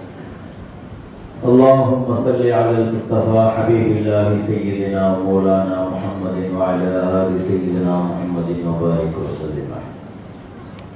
கணித்திற்குரிய மேலான பெருமக்களே, 6 மாத காலங்கள் வஹி என்பது கனவின் மூலமாகத்தான் ஸல்லல்லாஹு அலைஹி வஸல்லத்திற்கு தரப்பட்டது என்று சொன்னால், கனவு என்பது நபித்துவத்தினுடைய ஒரு பகுதி. அது 46 பகுதிகளை நபித்துவமாக பிரித்தால் அதில் ஒரு பகுதியாக கனவு இருக்கும் என்று ஸல்லல்லாஹு அலைஹி வஸல்லம் சொன்னார். நபிமார்களுக்கு பின்னாலேயும் வஹீயினுடைய மிச்சம் இருக்கிறது என்று சொன்னால் அது கனவுதான். நாங்கள் ஸல்லல்லாஹு அலைஹி வஸல்லம் நபித்துவத்தினுடைய தொடர்பு அது, வஹீயினுடைய தொடர்பு அது, ரசூலுல்லாஹ் காலத்தினுடைய தொடர்பு அது. எனக்கு உங்களுக்கும் வரக்கூடிய கனவை சாதாரணமாக நினைக்க முடியாது. அல்லாஹ் குர்ஆன்ல சொன்னான், லஹுல் புஷ்ரா ஃபில் ஹயாத்தி துன்யா ஃபில் ஆখিরাহ. முஃமின்களுக்கும் நல்லடியார்களுக்கும் துன்யாவிலேயே நற்செய்தி கனவிலே கிடைக்கும் என்று அல்லாஹ் சொன்னான். கனவு 4 வகையான மக்களுக்கு 4 விதமான கனவுகள். ருயல் அம்பியா, நபிமார்களுடைய கனவு. ருய சஹாபா, சஹாபாக்களுடைய கனவு. ருய சாலிஹீன், அவுலியாக்களுடைய கனவு. ருயல் முஃமின், நம்மள மாதிரி முஃமின்களுடைய கனவு. கனவுல இந்த 4 வகையான கனவு இருக்கு. நபிமார்களுடைய கனவு அது முழுக்க முழுக்க வஹி, வஹி மட்டும்தான். நபிமார்களுடைய கனவு வஹி மட்டும்தான். கனவுல பார்த்து அப்படியே செஞ்சிருவாங்க. எப்படி இப்ராஹிம் அலைஹிஸ்ஸலாம் இன்னைக்கு உம்மத்தே குர்பானின்னு ஒரு அமல செய்தி இல்லையா? அல்லாஹ் என்ன நேரடியாக வழியா இருந்துச்சா அல்லது மலக்குமார்கள் வச்சு அல்லாஹ் சொன்னா? கனவுல தான் பார்த்தாங்க. கனவுல பார்த்து கிடைச்ச அந்த அமலத்தான் இன்னைக்கு உலகம் முழுக்க செய்யுது. நீங்க கனவு விளங்குறதுக்காக வேண்டி சொல்றேன். கனவுங்கிறது இந்த உம்மத்துடைய முக்கியமான சுன்னத்து. எல்லா கனவையும் கடந்து போயிடக்கூடாது. என் வாழ்க்கையில நடக்கிற பல பிரச்சனைகள் அல்லாஹ் முன்னெச்சரிக்கையா கனவுல தருவான். வாழ்க்கையில் நடக்கிற நல்ல செய்தியை கனவுல அல்லாஹ் தருவான். எச்சரிக்கைகளை முன்கூட்டி அல்லாஹ் கனவு வழியா தருவான். எல்லா கனவுகளையும் உதாசீனப்படுத்திடாதீங்க. கனவுங்கிறது நமக்கு கிடைச்சிருக்கிற நசீப், அது பெரிய பாக்கியம். அது முஃமின்களுக்கு. நபிமார்கள் யூசுப் அலைஹிஸ்ஸலாத்துடைய கனவு பத்தி குர்ஆன்ல அல்லாஹ் சொல்றான் இல்லையா? யூசுப் நபி கனவு, யாக்கூப் அலைஹிஸ்ஸலாம் கனவு. ஸல்லல்லாஹு அலைஹி வஸல்லத்துக்கு எத்தனை கனவு வந்திருக்கு? உஹது போர்க்களம் நடக்கிறதுக்கு முன்னால ஸல்லல்லாஹு அலைஹி வஸல்லம் சொன்னாங்க, ஒரு பெரிய மாடு அது அறுக்கப்படுவது போல நான் கனவு கண்டேன், என் வாள் உடைக்கப்படுவது போல கனவு கண்டேன். கனவுல ரெண்ட பார்த்தாங்க. என் வாள் உடைக்கப்படுது, ஒரு பெரிய மாடு அறுக்கப்படுது. ஸல்லல்லாஹு அலைஹி வஸல்லம் சொன்னாங்க, இதுக்கான விளக்கமாக நான் என்ன நினைக்கிறேன்னா, நடைபெறக்கூடிய உஹது போர்க்களம் முடிஞ்ச பிறகு சொன்னாங்க, 70 சஹாபாக்கள் கொல்லப்பட்டாங்க இல்லையா, அதுதான் மாடு அறுக்கப்பட்டது. என் குடும்பத்தில் உள்ள ஹம்சா கொல்லப்பட்டது, என் வாள் உடைக்கப்பட்டுச்சு. நான் சொல்றேன். பல நேரங்களில் கனவுகள், நபிமார்களுடைய கனவுகளை குர்ஆன்ல அல்லாஹ் தஆலா சொல்றான். நபிமார்களுடைய கனவு முழுக்க முழுக்க வஹி. சஹாபிகளுடைய கனவு இருக்கு பாருங்க. சஹாபாக்கள் கண்ட கனவுகள் நிறைய இருக்கு. சஹாபிகளுடைய கனவுகளும் கிட்டத்தட்ட 100% அது சிதுக்காக இருக்கும். அது உண்மை அப்படியே அமையும். நம்ம பாங்கு சொல்றோமே, பாங்கு இது எப்படி ஷரியத்தாச்சு நினைக்கிறீங்க? பாங்குடைய சட்டம் வந்ததே கனவுல தான் வந்துச்சு. நம்ம பாங்கு சொல்லணும், என்ன செய்யலாம் அப்படி ஒரு மசூரா செஞ்சாங்க ஸல்லல்லாஹு அலைஹி வஸல்லம். அப்படியே மசூரா செஞ்சுட்டு இருக்கும்போது ஒவ்வொருத்தரும் ஒவ்வொருத்தருக்கும் சொன்னாங்க, நம்ம நெருப்பு போட்டலாம். மறுநாள் வந்து அப்துல்லா இப்னு ஸைத் ரலியல்லாஹு அன்ஹு சொன்னாங்க, யார் சொல்லலாம், நான் ஒரு கனவு கண்டேன். பாங்குல ஒருத்தர் வந்து இப்படி அல்லாஹ் அக்பர் அல்லாஹ் நம்ம பாங்கு சொல்ற பாருங்க, இந்த வார்த்தையை கூட கனவுல கேட்டேன்னு சொன்னாங்க. உடனே உமர் ரலியல்லாஹு அன்ஹு சொன்னாங்க, யார் சொல்லலாம், நானும் இதே வார்த்தையை கேட்டேன் கனவுல. ஷஹீத் ஆகிட்டாங்க ஸல்லல்லாஹு அலைஹி வஸல்லம். சஹாபிகள் கண்ட கனவு தான் பாங்கு. கனவு மறுத்து வைங்க, பாங்கு பொய்யாயிடும். பாங்கு நமக்கு கனவு தான் கிடைச்சிச்சு. ஸல்லல்லாஹு அலைஹி வஸல்லம் சொன்னாங்க, லைலத்துல் கத்ர் எங்க இருக்குது? ஒவ்வொரு சஹாபியா கனவு கண்டாங்க. யா நான் 23ல பார்த்தேன், நான் கனவுல 25ல பார்த்தேன், நான் 27ல பார்த்தேன். செல்லாலே சொன்னாங்க அது தவாத்தர கிட்டத்தட்ட நிறைய பேர்கள் கனவுகள் ஒத்து வந்து இருக்குது. எனவே கடைசி 10ல தான் லைலத்துல் கத்ர் இருக்குது அப்படின்னு அறிவிச்சாங்க செல்லாலே. கனவுகள்ங்கிறது அதுக்கு காணொலி இருக்குது, சட்டம் இருக்குது. எல்லாரும் சொல்ல முடியாது, எல்லாத்தையுமே சொல்லக்கூடாது. நல்ல கனவும் தெரிஞ்சா எல்லாத்தையுமே சொல்லக்கூடாது. நல்ல கனவாக இருந்தா முதல்ல அல்ஹம்துலில்லாஹ் சொல்லணும், அல்ஹம்துலில்லாஹ் சொல்லணும். இரண்டாவதாக அந்த கனவு யார் விவரம் தெரிஞ்சிருக்கிறாரோ அவர்கிட்ட சொல்லணும். மூன்றாவதாக நம்ம மேல யார் நல்ல மஹப்பத் வச்சிருப்பாரோ அவர்கிட்ட சொல்லணும். நான்காவதாக பொறாமக்காரன் சொல்லவே கூடாது. ஐந்தாவதாக விவரம் தெரியாத ஆட்கள்கிட்ட ஜாகிர்கள்ட்ட சொல்லக்கூடாது, சொல்லக்கூடாது. எல்லார்ட்டையும் போய் கண்ட கனவு இப்படி கண்ட இப்படி கனவு கண்ட அவர் விவரம் தெரியுமா, கருத்து சொல்லுவாரா? இல்ல நீங்களே பார்க்கணும்னு நினைச்சா அதுக்கு ஒரு சுண்ணத்தான ஒரு வழிமுறை இருக்குது, சாலிஹீன்களுடைய சுண்ணத்து. ஒரு கனவு நீங்க பார்த்துட்டீங்கன்னு சொன்னா அந்த கனவு ஏதோ அர்த்தம் உள்ளதுங்கிற அந்த உணர்வு இருக்குதுன்னா ஒன்றும் செய்ய வேண்டாம். எழுந்திருச்சு குர்ஆன் எடுங்க, குர்ஆன் திறங்க, திறந்து எந்த ஆயத்து உங்க கண்டப்படுறதுன்னு பாருங்க.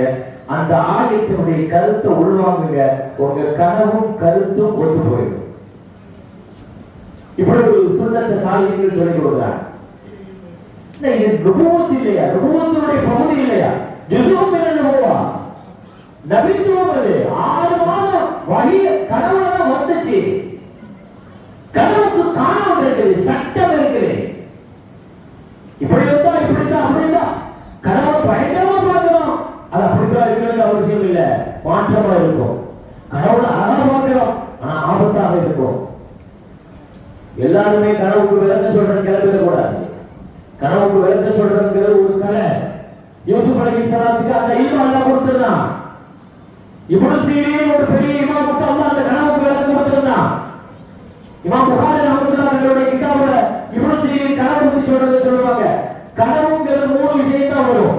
கனவு நல்ல தெளிவா விளங்கிக்கங்க. கனவுல இந்த 3 விஷயம் தான் வரும். ஒண்ணு அல் பஷாரத், அல்லாஹ்ட்ட இருந்து செய்தி வருமா, ஒரு செய்தி. இரண்டாவது தஹரீபு ஷைத்தான், ஷைத்தான்ட்ட இருந்து எச்சரிக்கை வருமா, பயங்காட்டுவான் ஷைத்தான். மூணாவது ஹதீஸுன் நஃப்ஸ், ஒரு விஷயத்தை பத்தி அதிகமா நம்ம யோசிச்சுக்கிட்டே இருந்தா, சிந்திச்சுக்கிட்டே இருந்தா அது கனவாகும். கனவாகும். கனவை பத்தி படிச்சவங்க சொல்றது இப்னு சீனா ரஹ்மத்துல்லாஹ், இவங்கதான் கனவோட மாமேலே. இவன் பெரிய பெரிய இமாம்கள் யார்? அபூ ஹனீஃபா, இமாம் ஷாஃபி, அவங்களுடைய கனவுகளுக்கு கூட இப்னு சீனா ரஹ்மத்துல்லாஹ் இருந்தார். பெரும்பட்ட இமாம்கள் இப்னு சீனா ரஹ்மத்துல்லாஹ்வுடைய விளக்கத்தை கேட்பாங்க. ஒருத்தர் நான் பாங்கு சொல்ற மாதிரி கனவு கண்டேன் அப்படின்னு சொன்னேன். இப்னு சீனா ரஹ்மத்துல்லாஹ் சொல்லுவாங்க, போங்க நீங்க ஹஜ்ஜிக்கு போவீங்க அப்படின்னு சொல்லிட்டாங்க. அப்படி கொஞ்ச நாள் கழிச்சு மறுபடியும் இன்னொருத்தர் நான் பாங்கு சொல்ற மாதிரி கனவு கண்டேன், நீ திருடி மாட்டுவ, உன் கையை வெட்டிடுவாங்க அரசாங்கத்துல அப்படின்னு சொன்ன. கனவு ஒண்ணுதான், கனவு 2 பேரும் ஒண்ணுதான், ஆனா விளக்கம். இப்னு சீனா ரஹ்மத்துல்லாஹ் கேட்டாங்க, ஒரே கனவு தானே பாங்கு சொல்ற மாதிரி கண்டிருக்கிறாங்க, இவருக்கு வேற விளக்கம் சொல்றீங்க, அவங்களுக்கு வேற விளக்கம் சொல்றீங்கன்னு கேட்டாங்க. இப்னு சீனா ரஹ்மத்துல்லாஹ் சொன்னாங்க, நான் என் சொந்த கருத்தை சொல்லல, குர்ஆனுடைய கருத்தை சொன்னேன். குர்ஆன்ல அல்லாஹ் தஆலா வஅத்தின் ஃபின்னாஸ், பாங்குங்கிற வார்த்தையை அல்லாஹ் 2 இதுக்கு பயன்படுத்தினான். ஃபஅஸ்தன முஅத்தினுன், ஒன்று ஹஜ்ஜுக்கு அழைப்பு கொடுக்கிறதுக்காக வேண்டி இப்ராஹிம் அலைஹிஸ்ஸலாத்து அல்லாஹ் சொல்லும்போது அதான்ங்கிற வார்த்தையை பயன்படுத்தினான். இன்னொன்று யூசுப் நபியினுடைய வரலாற்றினுடைய விஷயத்துல ஒரு பொருளை திருடுனா அப்படிங்கிற அந்த விஷயத்துக்கு அல்லாஹ் ஃபஅஸ்தன முஅத்தின்கிறான். அல்லாஹ் திருடன் என்று அறிவித்து விடுங்கள், பொருள் திருடு போயிருக்கிறது என்று அறிவியுங்கள் அப்படிங்கிறதுக்காக அல்லாஹ் என்ன செய்யலாம், அதான் 2ஐயும் சொன்னான். எனவே ஆட்களுடைய முகத்தை பார்த்து ஃபிராசத்துங்கிற ஒரு இல்மு இருக்குது, அந்த இல்மை வச்சு நான் சொன்னேன் இவருக்கு இது இவருக்கு இது நான் சொன்னேன். நபிகள் நாயகம் ஸல்லல்லாஹு அலைஹி வஸல்லம் உம்ரா செய்யற மாதிரி கனவு கண்டாங்க. மதீனாவில் இருக்கும்போது 1400 பேர்களை கூப்பிட்டு ஸல்லல்லாஹு அலைஹி வஸல்லம் உம்ராவுக்காக கிளம்பினாங்க. தடுத்து நிறுத்திட்டாங்க, திருப்பி அனுப்புனாங்க. சஹாபாக்கள் கேட்டாங்க, யா ரசூலல்லாஹ், நீங்க கனவு கண்டதாக சொன்னீர்களே உம்ராவுக்கு போறதாக. ஆமா இன்ஷா அல்லாஹ் கனவு, ஆனா இந்த வருஷம் நான் சொன்னேனா இன்ஷா அல்லாஹ் அடுத்த வருஷம் நம்ம போவோம் அப்படின்னாங்க. அதே மாதிரி அல்லாஹ் குர்ஆன்ல சொன்னா லகத் ஸதகல்லாஹு ரசூலஹு ருயா பில் ஹக், நபியினுடைய கனவை அல்லாஹ் சத்தியமாக உண்மைப்படுத்தினார். அவர்கள் போய் உம்ரா செஞ்சுட்டு வந்தாங்க. அல்லாஹ் குர்ஆன்ல கனவுகள் என்பது பொக்கிஷம். அது சஹாபாக்கள் கண்ட கனவுகள் ஷரியத். அது அல்ல ஷரியத்தாக ஆக்கின கனவுகளை. முஃமின்களுடைய கனவுகளுக்கு பஷாரத், அது நற்செய்தி. அது கனவுகளில் ரொம்ப முக்கியம் முஹம்மது ரசூலுல்லாஹி ஸல்லல்லாஹு அலைஹி வஸல்லத்துடைய கனவு. நபியை கனவுல பார்க்கிறது இது ரொம்ப பெரிய அளவுல பாக்கியமான விஷயம். அனஸ் ரலியல்லாஹு சொல்றாங்க, ஸல்லல்லாஹு அலைஹி வஸல்லம் மௌத்தாகி நாள்ல இருந்து ஒரு நாள் கூட ரசூலுல்லாஹ்வை பார்க்காம கனவுல நான் குடிச்சது இல்லைங்க.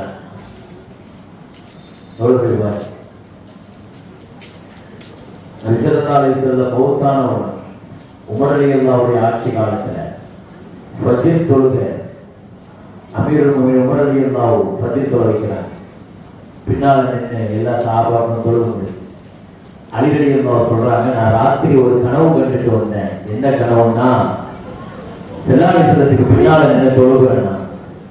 அந்த கனவு ஸல்லல்லாஹு அலைஹி வஸல்லம் ஃபஜ்ர் தொழுதுட்டு பேரிச்சம்பழம் கூட எடுத்துட்டு ஒவ்வொரு ஆளுக்கும் ஒரு பேரிச்சம்பழத்தை கொடுக்குறாங்க. ஒவ்வொருத்தருக்கும் கொடுத்துட்டு வரும்போது எனக்கு ஒரு பேரிச்சம்பழத்தை கையை காட்ட ஸல்லல்லாஹு அலைஹி வஸல்லம் கொடுத்தாங்க. நான் சாப்பிட்டேன், அவ்வளவு டேஸ்ட்.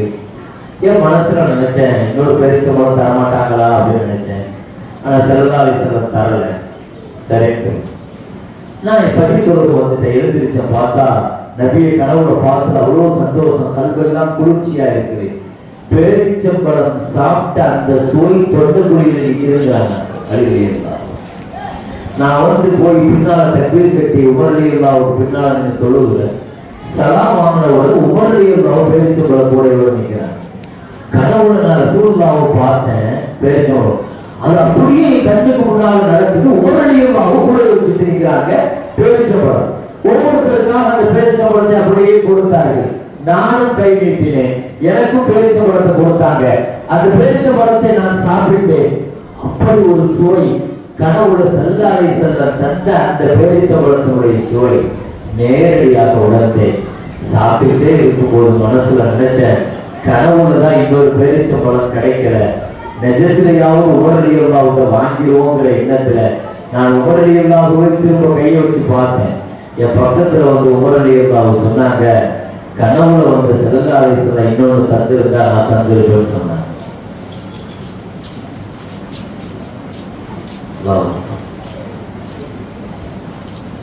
கனவுகளில் சஹாபிகளுடன் தொடர்பு இருந்திருக்கிறார் ஸல்லல்லாஹு அலைஹி வஸல்லம். வஃபாத்துக்கு பின்னாலேயும் பல நாட்கள் வந்து ஆனி ஃபில் மனாமி ஃபகத் ஆனி, என்னை கனவிலே பார்த்தவர் என்னை தான் பார்த்தார். ஸல்லல்லாஹு அலைஹி வஸல்லத்தை கனவுல பார்க்கிற நசீபை அல்லாஹ் நமக்கு எல்லாம் தருவானார். நினைவிலையும் சந்திக்கிற நசீபை அல்லாஹ் நமக்கு தருவானார். பெருமக்களே, அது ரசூலுல்லாஹி ஸல்லல்லாஹு அலைஹி வஸல்லத்தை கனவுல பார்க்கிறது பெரும் பாக்கியம். அது அல்லாஹ் அந்த பாக்கியத்தை நம்ம ஒவ்வொருவருக்கும் தரணும். அல்லாஹ்ட்ட கேட்கணும். வரலாற்றுல எழுதுவாங்க, நபி ஸல்லல்லாஹு அலைஹி வஸல்லத்தை கனவுல பார்க்கணும்னா என்ன செய்யணும், நம்ம கனவுகள் உண்மையாகணும்னா என்ன செய்யணும்? ரெண்டு விஷயம் வேணுமா. ஒண்ணு, நடைமுறையிலேயே நம்ம அதிகமா உண்மை பேசணும், பொய் பேசக்கூடாது. பொய் பேசினா கனவு பொய்யாகும். கியாமத்து நெருங்க நெருங்க முஃமின்களுடைய கனவு அப்படி பொய்யாக்கப்படும். அது பலிக்காதுங்கிறான், அது பொய்யாகும். கனவுகள் உண்மையாகணும். முதல் விஷயம், நாம நிஜத்துல உண்மையை பேசணுமா. ரெண்டாவது, நபிகள் நாயகம் ஸல்லல்லாஹு அலைஹி வஸல்லத்துக்கு ஸலவாத் அதிகமாகும். ஸலவாத் அதிகமாகும். ஸல்லல்லாஹு அலைஹி வஸல்லம் சொன்னாங்க, என் மேல 100 தடவை ஸலவாத் ஓதுனா கலல்லாஹு லஹு மிஅத ஹாஜா. என் மேல 100 தடவை ஒரு நாளைக்கு ஸலவாத் யாருக்காவது ஓதுற பழக்கம் இருக்குமானால் கலல்லாஹு லஹு மிஅத ஹாஜா, அல்லாஹ் 100 தேவை அல்லாஹ் நிறைவேற்றி கொடுப்பான். 70 ஆகிரத்து தேவை, 30 துனியாவுடைய தேவை. மன் ஸல்லா அலைஹி 500 மர்ரா, என் மீது ஒரு நாளைக்கு 500 தடவை ஸலவாத் ஓதுற பழக்கம் இருந்தா லம் யஃப்தகிர் அபதா, அவர் வாழ்க்கையை வறுமை தொடாது. நாங்க ஸல்லல்லாஹு அலைஹி வஸல்லம் மன் ஸல்லா அலைஹி 1000 மர்ரா லம் யமுத் ஹத்தா யரா மக்அதஹு மினல் ஜன்னah, என் மேல ஒரு நாளைக்கு 1000 தடவை ஸலவாத் ஓதுற பழக்கம் யாருக்கு இருக்குமோ அவருக்கு அல்லாஹ் கொடுக்கிற மௌத்தா போகிறதுக்கு முன்னால சொர்க்கத்தை அவருக்கு காட்டாம அல்லாஹ் கொடுக்க மாட்டாங்க. மௌத்துக்கு முன்னால அல்லாஹ் சொர்க்கத்தை காட்டுவான். யாருக்கு காட்டுவான்? யார் சொர்க்கவாசி அவருக்கு தான் சொர்க்கத்தை காட்டுவான். 1000க்கு மேல ஒரு நாளைக்கு 1000க்கு மேல ஸலவாத் ஓதுற பழக்கம் இருக்குமான ஸல்லல்லாஹு அலைஹி வஸல்லம் சொன்னாங்க, என்னை கனவிலும் நினைவிலும் என்னை சந்திப்பார். நபியை சந்திக்கிற பெரிய நசீபு கிடைக்கும். எனவே கனவு அது பெரிய நபித்துவத்தினுடைய பகுதி. அது ஸல்லல்லாஹு அலைஹி வஸல்லத்துக்கு 6 மாத காலங்கள் கனவின் வழியாக வகை இப்படியே வந்து கொண்டிருந்தது. சப்தமாக, ஒளியாக, பின்பு வெளிச்சமாக இப்படியே வந்து ஒரு கட்டத்துக்கு மேல நேரடியாக வந்து ஜிப்ரீல் அலைஹிஸ்ஸலாம் வந்து நிற்கிறார்கள். முதல் வகை உங்களுக்கு தெரியும், ஓதுங்கள் மானபில் காரி, ஓதுங்க மானபில் காரி. நான் ஓத தெரியாது, நான் ஓதக்கூடியவனாக இல்லையே, இல்ல ஓதுங்க இருக்கிறாரு. என்னை இறுக்கி அணைத்தார்கள், என்னை இறுக அணைத்தார்கள், விட்டுட்டாங்க, ஓதுங்கன்னாங்க, மீண்டும் அணைத்தார்கள், ஓதுங்கன்னாங்க. 3 தடவைக்கு பின்னால் என்ன ஓத சொன்னாங்க, நான் ஓத ஆரம்பிச்சேங்க. என்ன ஓதுறாங்க? இக்ரா பிஸ்மி ரப்பிக்கல் லதீ ஹலக் ஹலகல் இன்சான மின் அலக் இக்ரா வரப்புக்கல் அக்ரம் அல்லதீ அல்லம பில் கலம் அல்லமல் இன்சான மா லம் யஅலம். இந்த 5 ஆயத்து தான் முதலாக நபித்துவ அடையாளமாக ஸல்லல்லாஹு அலைஹி வஸல்லத்துக்கு வஹியாக இறக்கப்பட்டுச்சு. என்ன அர்த்தம்? இக்ரா, படிங்க, ஓதுங்க, பிஸ்மி ரப்பிக்கல் லதீ ஹலக், படைத்தவனுடைய பெயரை முன்னிறுத்தி படி. ஹலகல் இன்சான மின் அலக், அவன்தான் மனிதனை கருக்கட்டியிலிருந்து படைத்தான். இக்ரா, ஓது, படி. வரப்புக்கல் அக்ரம், உன் இறைவன் கண்ணியமானவன். அல்லதீ அல்லம பில் கலம், பேனாவை கொண்டு கற்றுக் கொடுத்தான். அல்லமல் இன்சான மா லம் யஅலம், அறியாதவற்றை எல்லாம் மனிதனுக்கு கற்றுக் கொடுத்தான். இந்த 5 வருஷம் நாம இங்க பார்க்க வேண்டிய விஷயம் என்னன்னா, இந்த உம்மத்திற்கு முதல் இறக்கப்பட்ட வசனமே கல்வி குறித்த வசனம் தான். படின்னு அல்லாஹ் சொன்னான். படி சொல்லப்பட்ட ஒரு சமூகத்தினுடைய கல்வி தரம் இன்னைக்கு எங்க இருக்குது? படிங்க சொல்லி ஆரம்பிச்ச ஒரு சமுதாயம் இது. இக்ரா சமுதாயம். நீ படிக்கணும், ஆய்வு செய்யணும், உயர்கல்வி படிக்கணும், மருத்துவம் படிக்கணும், பொறியியல் படிக்கணும். இக்ரானா வெறுமனே குர்ஆனை ஓதுங்கிற அர்த்தம் மட்டும் வைக்காதீங்க. படிங்கன்னு அர்த்தம். இந்த சமுதாயத்தை அல்லாஹ் சொன்னான், நீங்க படிங்க. பேனாவை கொண்டு அல்லாஹ் கத்து தரான், தெரியாதது அல்லாஹ் மனிதனுக்கு கத்து கொடுக்கிறான். இந்த சமுதாயம் கல்வியில எல்லா சமுதாயத்தை விட மிக மோசமாக பின்தங்கி இருக்கிறது. 2006 செச்சார் கமிட்டி வெளியிட்ட அறிக்கையில எஸ்சி எஸ்டி போன்ற பின்தங்கிய சமூகம் 2% இருந்தாங்களாம் கல்வியில, உயர்கல்வியில. ஆனா இன்னைக்கு அந்த சமுதாயம் 15% இருக்குது. இந்த சமுதாயம் இன்னைக்கு வரைக்கும் 3% இருந்தாங்க. இந்த சமுதாயத்தினுடைய கல்வித்தரம் உலகத்திலேயே முதல்ல யூனிவர்சிட்டியை ஆரம்பிச்சது இந்த சமுதாயம். நாம பல்கலைக்கழகம் நம்மளுடைய பாரம்பரியத்தை விளங்குங்க. நம்முடைய முன்னோர்கள் கல்விக்கு செஞ்ச சேவைகள், மருத்துவத்துறையில, பொறியியல் துறையில இந்த சமுதாயம் கல்வி. நான் இஸ்ராயேல் முதல் வகை சொல்லணும்னா கல்வியை பத்தி நான் பேசிட்டு தான் கடக்க முடியும்.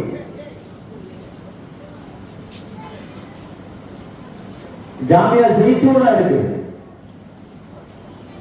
அஸ்ஹர் யூனிவர்சிட்டி இருக்கு, கார்மல் யூனிவர்சிட்டி இருக்கு. இது எல்லாமே 1100 வருஷத்தை கடந்தது. 1000 யூனிவர்சிட்டிங்கிற ஜாமியாங்கிற வார்த்தையை உலகத்துல யூனிவர்சிட்டிங்கிற வார்த்தையை முதல்ல கண்டுபிடிச்சதே முஸ்லிம்கள் தான். 1000 வருஷத்துக்கு முன்னாடி யூனிவர்சிட்டி ஆரம்பிச்ச சமுதாயம். நபிகள் நாயகம் ஸல்லல்லாஹு அலைஹி வஸல்லம் முதல்ல கையில் எடுத்த புரட்சியே கல்வி புரட்சி தான். கல்வி புரட்சியை உண்டாக்குறதுக்கு பெரும்பாடுபட்டாங்க, கல்வியாளர்களை உருவாக்குறதுக்கு பெரும்பாடுபட்டாங்க. அந்த மக்கள் அறியாமையில் அப்படி மூழ்கி கிடந்தாங்க. ஸல்லல்லாஹு அலைஹி வஸல்லம் நான் ஆரம்பத்தில் சொன்ன மாதிரி பொருளாதார புரட்சி, சமூக புரட்சி, அரசியல் புரட்சி, மூடநம்பிக்கை ஒழிப்பு புரட்சி, இது எல்லாத்துக்கும் மேல முதல் புரட்சி கையில் எடுத்தது கல்வி புரட்சி தான். ஸல்லல்லாஹு அலைஹி வஸல்லம். ஏன்னா அந்த மக்களுக்கு பேர் என்ன சொல்லுவோம்? உம்மி சமுதாயம். உம்மினா என்ன? எழுத படிக்க தெரியாத சமுதாயம். அந்த காலத்துக்கு பேர் என்ன? ஐயாமு ஜாகிலியா. ஜாகிலியானா என்ன? அறியாமை சமுதாயம், அறியாமை நாட்கள். நபி ஸல்லல்லாஹு அலைஹி வஸல்லம் நபித்துவத்தை ஆரம்பிக்கிற போது அந்த மக்களுடைய கல்வி தரம் என்ன தெரியுமா? 1,00,000 மக்கள் வாழ்ற அந்த இடத்துல படிச்சவங்க 9 பேர் அல்லது 15 பேர். 9 15 பேர். கொஞ்சம் யோசிச்சு பாருங்க. 1,00,000 மக்கள் இருக்கிற சமூகத்துல ஒரு 15 பேர் தான் படிச்சிருக்கிறாங்க. அந்த 15 பேரும் சொந்த பேரை கையெழுத்து போட தெரியும், அவ்வளவுதான். அப்படி இருந்த ஒரு சமூகத்தை ஸல்லல்லாஹு அலைஹி வஸல்லம் கல்வியில எவ்வளவு உச்சத்துல கொண்டு வந்து வச்சாங்க. எல்லா துறைகளும் கற்றுக் கொடுத்தாங்க அந்த மக்களுக்கு.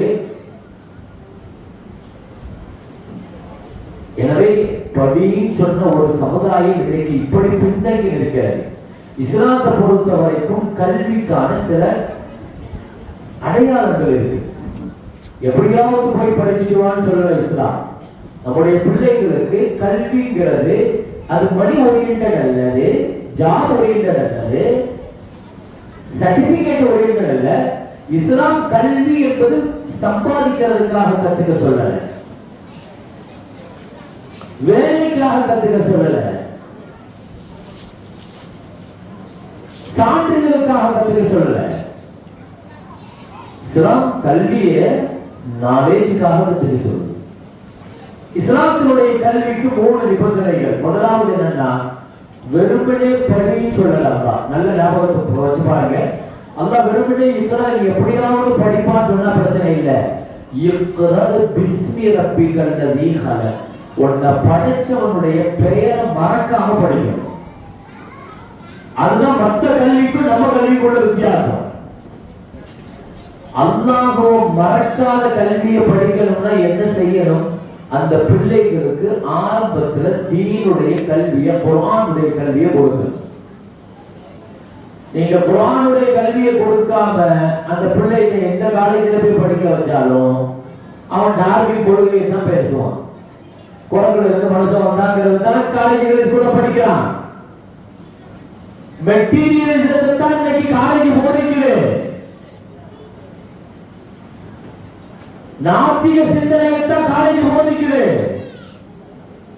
உங்க பிள்ளைகளுக்கு உரிய காலத்தில் குர்ஆனுடைய தீனுடைய இல்ம கொடுக்காம காலேஜுக்கு அனுப்புனா அந்த இளைஞர் உருவாகி வருகிற பொழுது நாத்திக சிந்தனை உள்ள பிள்ளையாகத்தான் உருவாகி நிற்பாங்க. இஸ்லாம் வெறுமனே படின்னு சொல்லல, இக்ரா பிஸ்மி ரப்பிக்கல் லதீ ஹலக். குர்ஆன்ல அல்லாஹ் சொல்றான், ஒரு இன்ஜினியர் இருந்தார். ஒரு இன்ஜினியரை பத்தி அல்லாஹ் குர்ஆன்ல சொல்றான். அவர் பேரு ஸுல்கர்னைன். சூரத்துல் கஹ்ஃப்ல அல்லாஹ் சொல்றான். அந்த இன்ஜினியர் அன்னைக்கே டெக்னாலஜியில அவ்வளவு பெரிய பாலம் கட்டுறாரு. பொறியியல் துறையினுடைய உச்சம் அது. ஸுல்கர்னைன் ஒரு இன்ஜினியரை பத்தி நீங்க குர்ஆன்ல படிங்க. 2 மலைகளுக்கு மத்தியில இரும்பு பாலங்கள், செம்புகளை உருக்கி அவர் பண்ணார். பெரிய பாலத்தை கட்டார். அன்னைக்கு அவ்வளவு டெவலப். பிரம்மாண்டமான பாலங்களை கட்டி யஜூஜ் மஜூஜ் கூட்ட மக்களுக்கு தொழில்நுட்ப கூடாதுன்னு அடைச்சிட்டாங்க பாலத்தை வச்சு. குர்ஆன்ல அல்லாஹ் சொல்றான், ஒரு இன்ஜினியர் ஒரு கட்டிடம் கட்டினால் எத்தனை வருஷம் கேரண்டி கொடுப்பார்? 50 வருஷம், 100 வருஷம். இவர் எத்தனை வருஷம் கொடுத்தார் தெரியுமா? கியாமத்து வரைக்கும் என்னுடைய கட்டிடத்துக்கு கேரண்டி நான். அல்லாஹ் சொல்றா, மக்கள்லாம் வந்து அவருடைய பில்டிங்கை பார்த்துட்டு புகழ்ந்தாங்க. ஆனால் அந்த பில்டிங்கை கட்டிய இன்ஜினியர் சொன்னார், ஹாதா ரஹ்மத்தும் மிர் ரப்பி, இது என் திறமையெல்லாம் ஒண்ணும் இல்லை, என் ரப்பு எனக்கு கொடுத்த அருள் கொடைன்னு சொன்னார். இதுதாங்க இக்கர பிஸ்மி ரப்பிக்கல் நபி ஹலக். படைச்சு அல்லாஹ்வை மறக்காம படிக்கணும். பிள்ளைகள் காலேஜ்ல டாக்டர் ஆக்குங்க, இன்ஜினியர் ஆக்குங்க, சயின்டிஸ்ட் ஆக்குங்க, PhD படிக்க வைங்க, எல்லா துறைகளுக்கும் கொண்டு வாங்க. ஆனால் அந்த பிள்ளைகள் எந்த துறைக்கு போனாலும் அல்லாஹ்வை மறக்காம, தீன மறக்காம இருக்கணும். இதுதான் அடிப்படை. தீனம் மறந்துட்டான்னு சொன்னா உங்களையும் மறந்துடுவான். தீனம் மறந்த ஒரு கல்வியை நீங்க கொடுக்குறீங்கன்னா அந்த கல்வி அவனுக்கும் பயன் தராது, குடும்பத்துக்கும் பயன் தராது, சமூகத்துக்கும் அது பயன் தராது. கல்வின்னா இஸ்லாம் இதுதான் எழுது. அல்லாஹ்வை மறக்காம பிள்ளையை படிக்க வைக்க முடியுமா? தீன மறக்காம படிக்க வைக்க முடியுமா? படிச்சவங்க பிஸ்மி ரப்பிக்கல் லதீ ஹலக், படைச்சவன் பெயரை மறக்காம படி. இன்றைய முஸ்லிம்கள் கல்வி கோட்பாடு தெளிவுபடுத்திக்கணும். நம்ம பிள்ளைகளுக்கு கொடுக்கிற கல்வி நம்ம தெளிவுபடுத்திக்கணும். பிரமாண்டமான சிம்மாசனத்தை கொண்டு வந்து சுலைமான் நபிக்கு முன்னால வச்சு கொண்டு வந்து கண்மூடுற திறக்கிறதுக்குள்ள ஜின்னு கொண்டு வந்து வச்சிருச்சு. எல்லாம் பிரமிச்சு போய் பார்க்கிறாங்க. அவ்வளவு பெரிய தொழில்நுட்பத்தை கையில் வச்சிருந்த சுலைமான் அலைஹிஸ்ஸலாம் சொன்ன வார்த்தை என்ன? ஆஸா மின் ஃபத்லி ரப்பி. நம்ம வீட்டில் வச்சு பயன்படுத்தணும். வாழ்க்கையில் கல்வியை உச்சத்தை கொடுக்கிறதெல்லாம் நினைச்சோம். எனவே இஸ்லாமுடைய கல்வி கோட்பாடு முதல் செய்கிறார். கல்விங்கிறது முதல்ல அந்த கல்வியாளர் அல்லாஹ்வுடைய மார்க்கத்தை பரப்பக்கூடாது. இரண்டாவது பரப்புக்கான ஒழுக்கத்தான கல்வி அடிப்படை.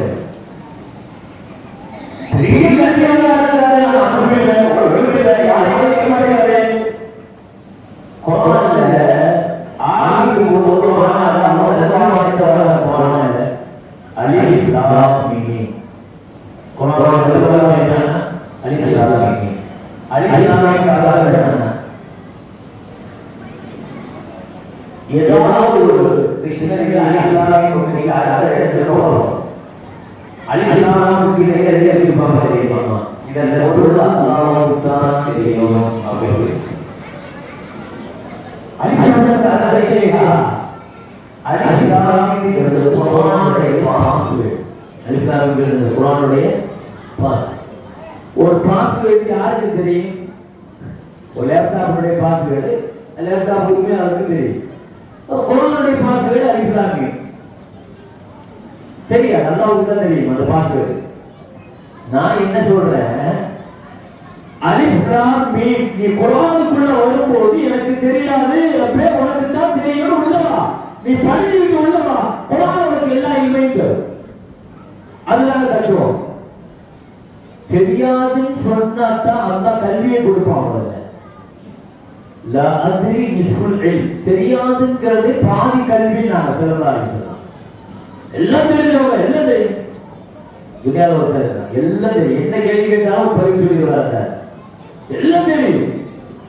சஹாபாக்கள் தாபீன்களே பல கேள்விகளுக்கு இல்லைங்க எனக்கு தெரியாத அவர்கிட்ட கேள்வி வந்து கேளுங்கன்னு சொல்லிடுவாங்க. லா இல்ம லனா இல்லா மா அல்லம்தனா, மலக்குமாருக்கு சொன்ன வார்த்தை, எங்களுக்கு எந்த இல்மும் இல்லையா அல்லாஹ், நீ கொடுத்த இல்மை தவிர. லா இல்மு முதல்ல இல்லைன்னு சொல்லு, கல்வி தானா வந்துடும். அப்ப அந்த பணிவு கல்விக்கு ரொம்ப முக்கியம். அதனால்தான் அல்லாஹ் சொன்னா இக்கர படி சொன்னா. ஏன் அப்படி சொன்னா? خلقல் இன்சான மின் அலக், நீ எதுல இருந்து படைக்கப்பட்டிருக்க தெரியுமா? கருக்கட்டியிலிருந்து. கருக்கட்டிங்கிறது ஒண்ணுமே இல்ல, அது ஒண்ணுமே இல்லை. அப்படி இருந்த ஒன்னதான் நான் மனுஷனாக்கி இருக்கிறேன். அடக்கமா படி அர்த்தம். خلقல் இன்சான மின் அலக். கருவுல அது கரு பிடிக்கிறத எப்படி தெரியுமா? அது அப்படியே அந்த ஒரு சுட்டு அப்படியே சுத்திக்கிட்டே வந்து ஏதாவது ஒரு இடத்துல கருவறையினுடைய ஏதாவது ஒரு சோத்துல போய் அது பிடிக்கும். இந்த நம்ம ஏதாவது ஒரு பொருளை நம்ம சோத்துல மாட்டுவோம் பாருங்க, அப்படி பிடிச்சு பிடிமானமே இல்லாம வளருமா? ஒரு பிடிமானமே இல்லாம வளருமா? வெறும் சதை கட்டியாக, கருக்கட்டியாக, ரத்த கட்டியா ஒண்ணுமே இல்லாம இருந்த உனக்கு கல்வியை தந்திருக்கிறாங்க. அல்லமல் இன்சான மாணவியாக படி, பணிவோடு படி, பணிவோடு படி. மூணாவது கல்விங்கிறது சமூகத்திற்கு தொண்டாற்றுவது, சேவை செய்வது. நீ படிச்ச மருத்துவத்தை வச்சு, நீ படிச்ச பொறியியலை வச்சு சம்பாதிக்க வேண்டாம் சொல்லல, சம்பாதிக்கலாம். ஆனா அதை குறிக்கோளாக்காதீங்க, அதை மோட்டிவாக்காதீங்க. பிள்ளைங்க அப்படியே அதே கோணத்துல நீ இப்படி செஞ்சாக்க உங்களுக்கு மோசம். ரிஸ்க்கு வேற, படிப்பு வேற, இல்மு வேற, ரிஸ்க்கு வேற. எல்லாம் ரெண்டையும் தனித்தனியா தான் வச்சிருக்கான். எத்தனையோ பேர் நல்லா படிச்சு 99% எப்பவுமே இருப்பான்.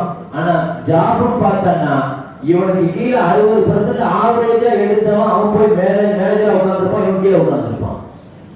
இதுதான் ரிஸ்க்கு. ரிஸ்க்கு அல்லாஹ் என்ன செய்வான்? அது அல்லாஹ் கொடுக்கிறது. அது கல்வியை வச்சு கொடுக்கிறது இல்லை. கல்விக்கும் ரிஸ்க்குக்கும் சம்பந்தம் இல்லை. எனவே படிச்ச கல்வியை வச்சு சமுதாயத்திற்கு, மக்களுக்கு என்ன பணிகளை, சேவைகள் செய்ய முடியும். எனவே முதல் இறக்கப்பட்ட வகை என்பது கல்வி கோட்பாடு, கல்வி புரட்சிக்கான வகை. அந்த கல்வி புரட்சியில் இஸ்லாம் 3 நிலைப்பாடுகள் கொண்டது. நீ அல்லாஹ்வை மறக்காமல் படிக்கணும், பணியோடு படிக்க வேண்டும், நீ பணிவிடை செய்வதற்காக படிக்க வேண்டும். இந்த 3 கோட்பாடுகளை கொண்ட இஸ்லாமிய கல்வி கோட்பாட்டை புரிந்து கொள்வதுதான் முஹம்மது ஸல்லல்லாஹு அலைஹி வஸல்லத்திற்கு இறக்கப்பட்ட முதல் கட்ட வகை. இது வந்ததோடு ஒரு 3 வருஷத்துக்கு அல்லாஹ் ஹோல்டு பண்ணிட்டான். 3 வருஷம் வகையே வரல. 3 வருஷம் வகையே இல்லை. சைலண்டா நீங்க ஒர்க் பண்ணுங்க. அல்லாஹ் வகையே வராது. சைலண்டா தாவா, இஸ்லாமிய தாவா ஆரம்பிக்குது. இனி இன்ஷா அல்லாஹ் அடுத்த கட்டம் 3 வருஷம் அந்த ரகசிய தாவா, 3 வருஷத்துக்கு பின்னால பகிரங்க தாவா. அதன் மூலமா ரசூலுல்லாஹ் எதிர்கொண்ட பிரச்சனைகள் 5 கட்டங்களாக அல்லாஹ் தாவா செய்ய சொன்னார். முதல் கட்டம், முதல் விஷயம் உங்க குறிப்பிட்ட உங்க குடும்பத்திற்கு, பிறகு குறைஷிகளுக்கு, பிறகு அரபிகளுக்கு, நாடுகளுக்கு, உலகத்திற்கு. இந்த அடுத்தடுத்த கட்டம் தாவாவை அல்லாஹ் 5ஆக பிரிச்சா. அந்த தாவாவுடைய பணிகள் எப்படி தொடர்ந்தது, மக்காவினுடைய அந்த 13 ஆண்டு காலங்கள், ஸல்லல்லாஹு அலைஹி வஸல்லத்தினுடைய தாவாவுடைய பணிகள் தொடர்ந்து இன்ஷா அல்லாஹ் பார்ப்போம். வாஹர் தாவானா அல்ஹம்துலில்லாஹி ரப்பில் ஆலமீன். அஸ்ஸலாமு அலைக்கும் வரஹ்மத்துல்லாஹி வபரகாத்துஹு. அல்ஹம்துலில்லாஹி ரப்பில் ஆலமீன். அல்லாஹும்ம ஸல்லி அலா சய்யிதினா முஹம்மதின் வஅலா ஆலி சய்யிதினா முஹம்மதின் வபாரிக் வஸல்லிம் அலைஹி. யா அல்லாஹ் யா ரஹ்மான், யா அல்லாஹ் எங்களுடைய பாவங்களை மன்னிப்பாயாக. யா அல்லாஹ் எங்களுடைய மனைவி மக்களுடைய பாவங்களை மன்னிப்பாயாக. யா அல்லாஹ் எங்களுடைய சகோதர சகோதரிகளுடைய பாவங்களை மன்னிப்பாயாக. யா அல்லாஹ் எங்களுடைய பெற்றோர்கள், உற்றார்கள், யா அல்லாஹ் இவர்களுடைய பாவங்களை மன்னிப்பாயாக. யா அல்லாஹ் வாழும் காலம் எல்லாம் உனக்கு பொருத்தமான முறையில் வாழ தௌஃபீக் செய்வாயாக. யா அல்லாஹ் இந்த சபையை நீ பொருந்திக் கொள்வாயாக. இங்கே பேசப்பட்டதை நீ பொருந்திக் கொள்வாயாக. சொல்லப்பட்ட விஷயங்களை வாழ்க்கையில் அமல் செய்கிற நசீபை தருவாயாக. முஹம்மது ஸல்லல்லாஹு அலைஹி வஸல்லத்தினுடைய அன்பையும் ஷஃபாஅத்தையும் எங்களுக்கு சொந்தமாக்கி தருவாயாக. யா அல்லாஹ் எல்லா விதமான கஷ்டங்கள், சிரமங்கள், கவலைகள், யா அல்லாஹ் கடன் தொல்லைகள் போன்ற குமர்களுடைய கவலைகள் என்று என்னென்ன கவலைகளை சுமந்து நாங்கள் இங்கே வந்திருக்கிறோமோ, யா அல்லாஹ் எல்லா கவலைகளை விட்டும் யா அல்லாஹ் நீக்கி யா அல்லாஹ் பூரணமான சந்தோஷத்தை தருவாயாக. பரிபூர்ணமான உடல் ஆஃபியத்தை நசீபாக்கி தருவாயாக. ஆஃபியத்து தாயிமாவை நசீபாக்கி தருவாயாக. யா அல்லாஹ் நோய் நொடிகள் இல்லாத வாழ்க்கையை தருவாயாக. யா அல்லாஹ் மருத்துவமனை கஷ்டங்கள், சிரமங்கள், செலவுகள், மன உளைச்சல்கள் அனைத்தை விட்டும் பாதுகாத்து யா அல்லாஹ் வாழும் காலம் யாருக்கும் சுமையாகி விடாமல் யா அல்லாஹ் யா அல்லாஹ் ஹயாத்துள்ளவரை யா அல்லாஹ் உடல் உறுப்புகள் செயல்பட்டு யா அல்லாஹ் ஆரோக்கியமாக வாழ தௌஃபீக் செய்வாயாக. யா ரப்பி சய்யிதினா முஹம்மதின் ஸல்லல்லாஹு அலைஹி வஸல்லம் وصلى الله وسلم على سيدنا محمد وآله وصحبه أجمعين والحمد لله رب العالمين. صلى الله على محمد صلى الله عليه وسلم. صلى الله على محمد صلى الله عليه وسلم. صلى الله على محمد يا رب صل عليه وسلم. பெண்கள் போனதற்கு பின்னால ஆண்கள் போனோம்.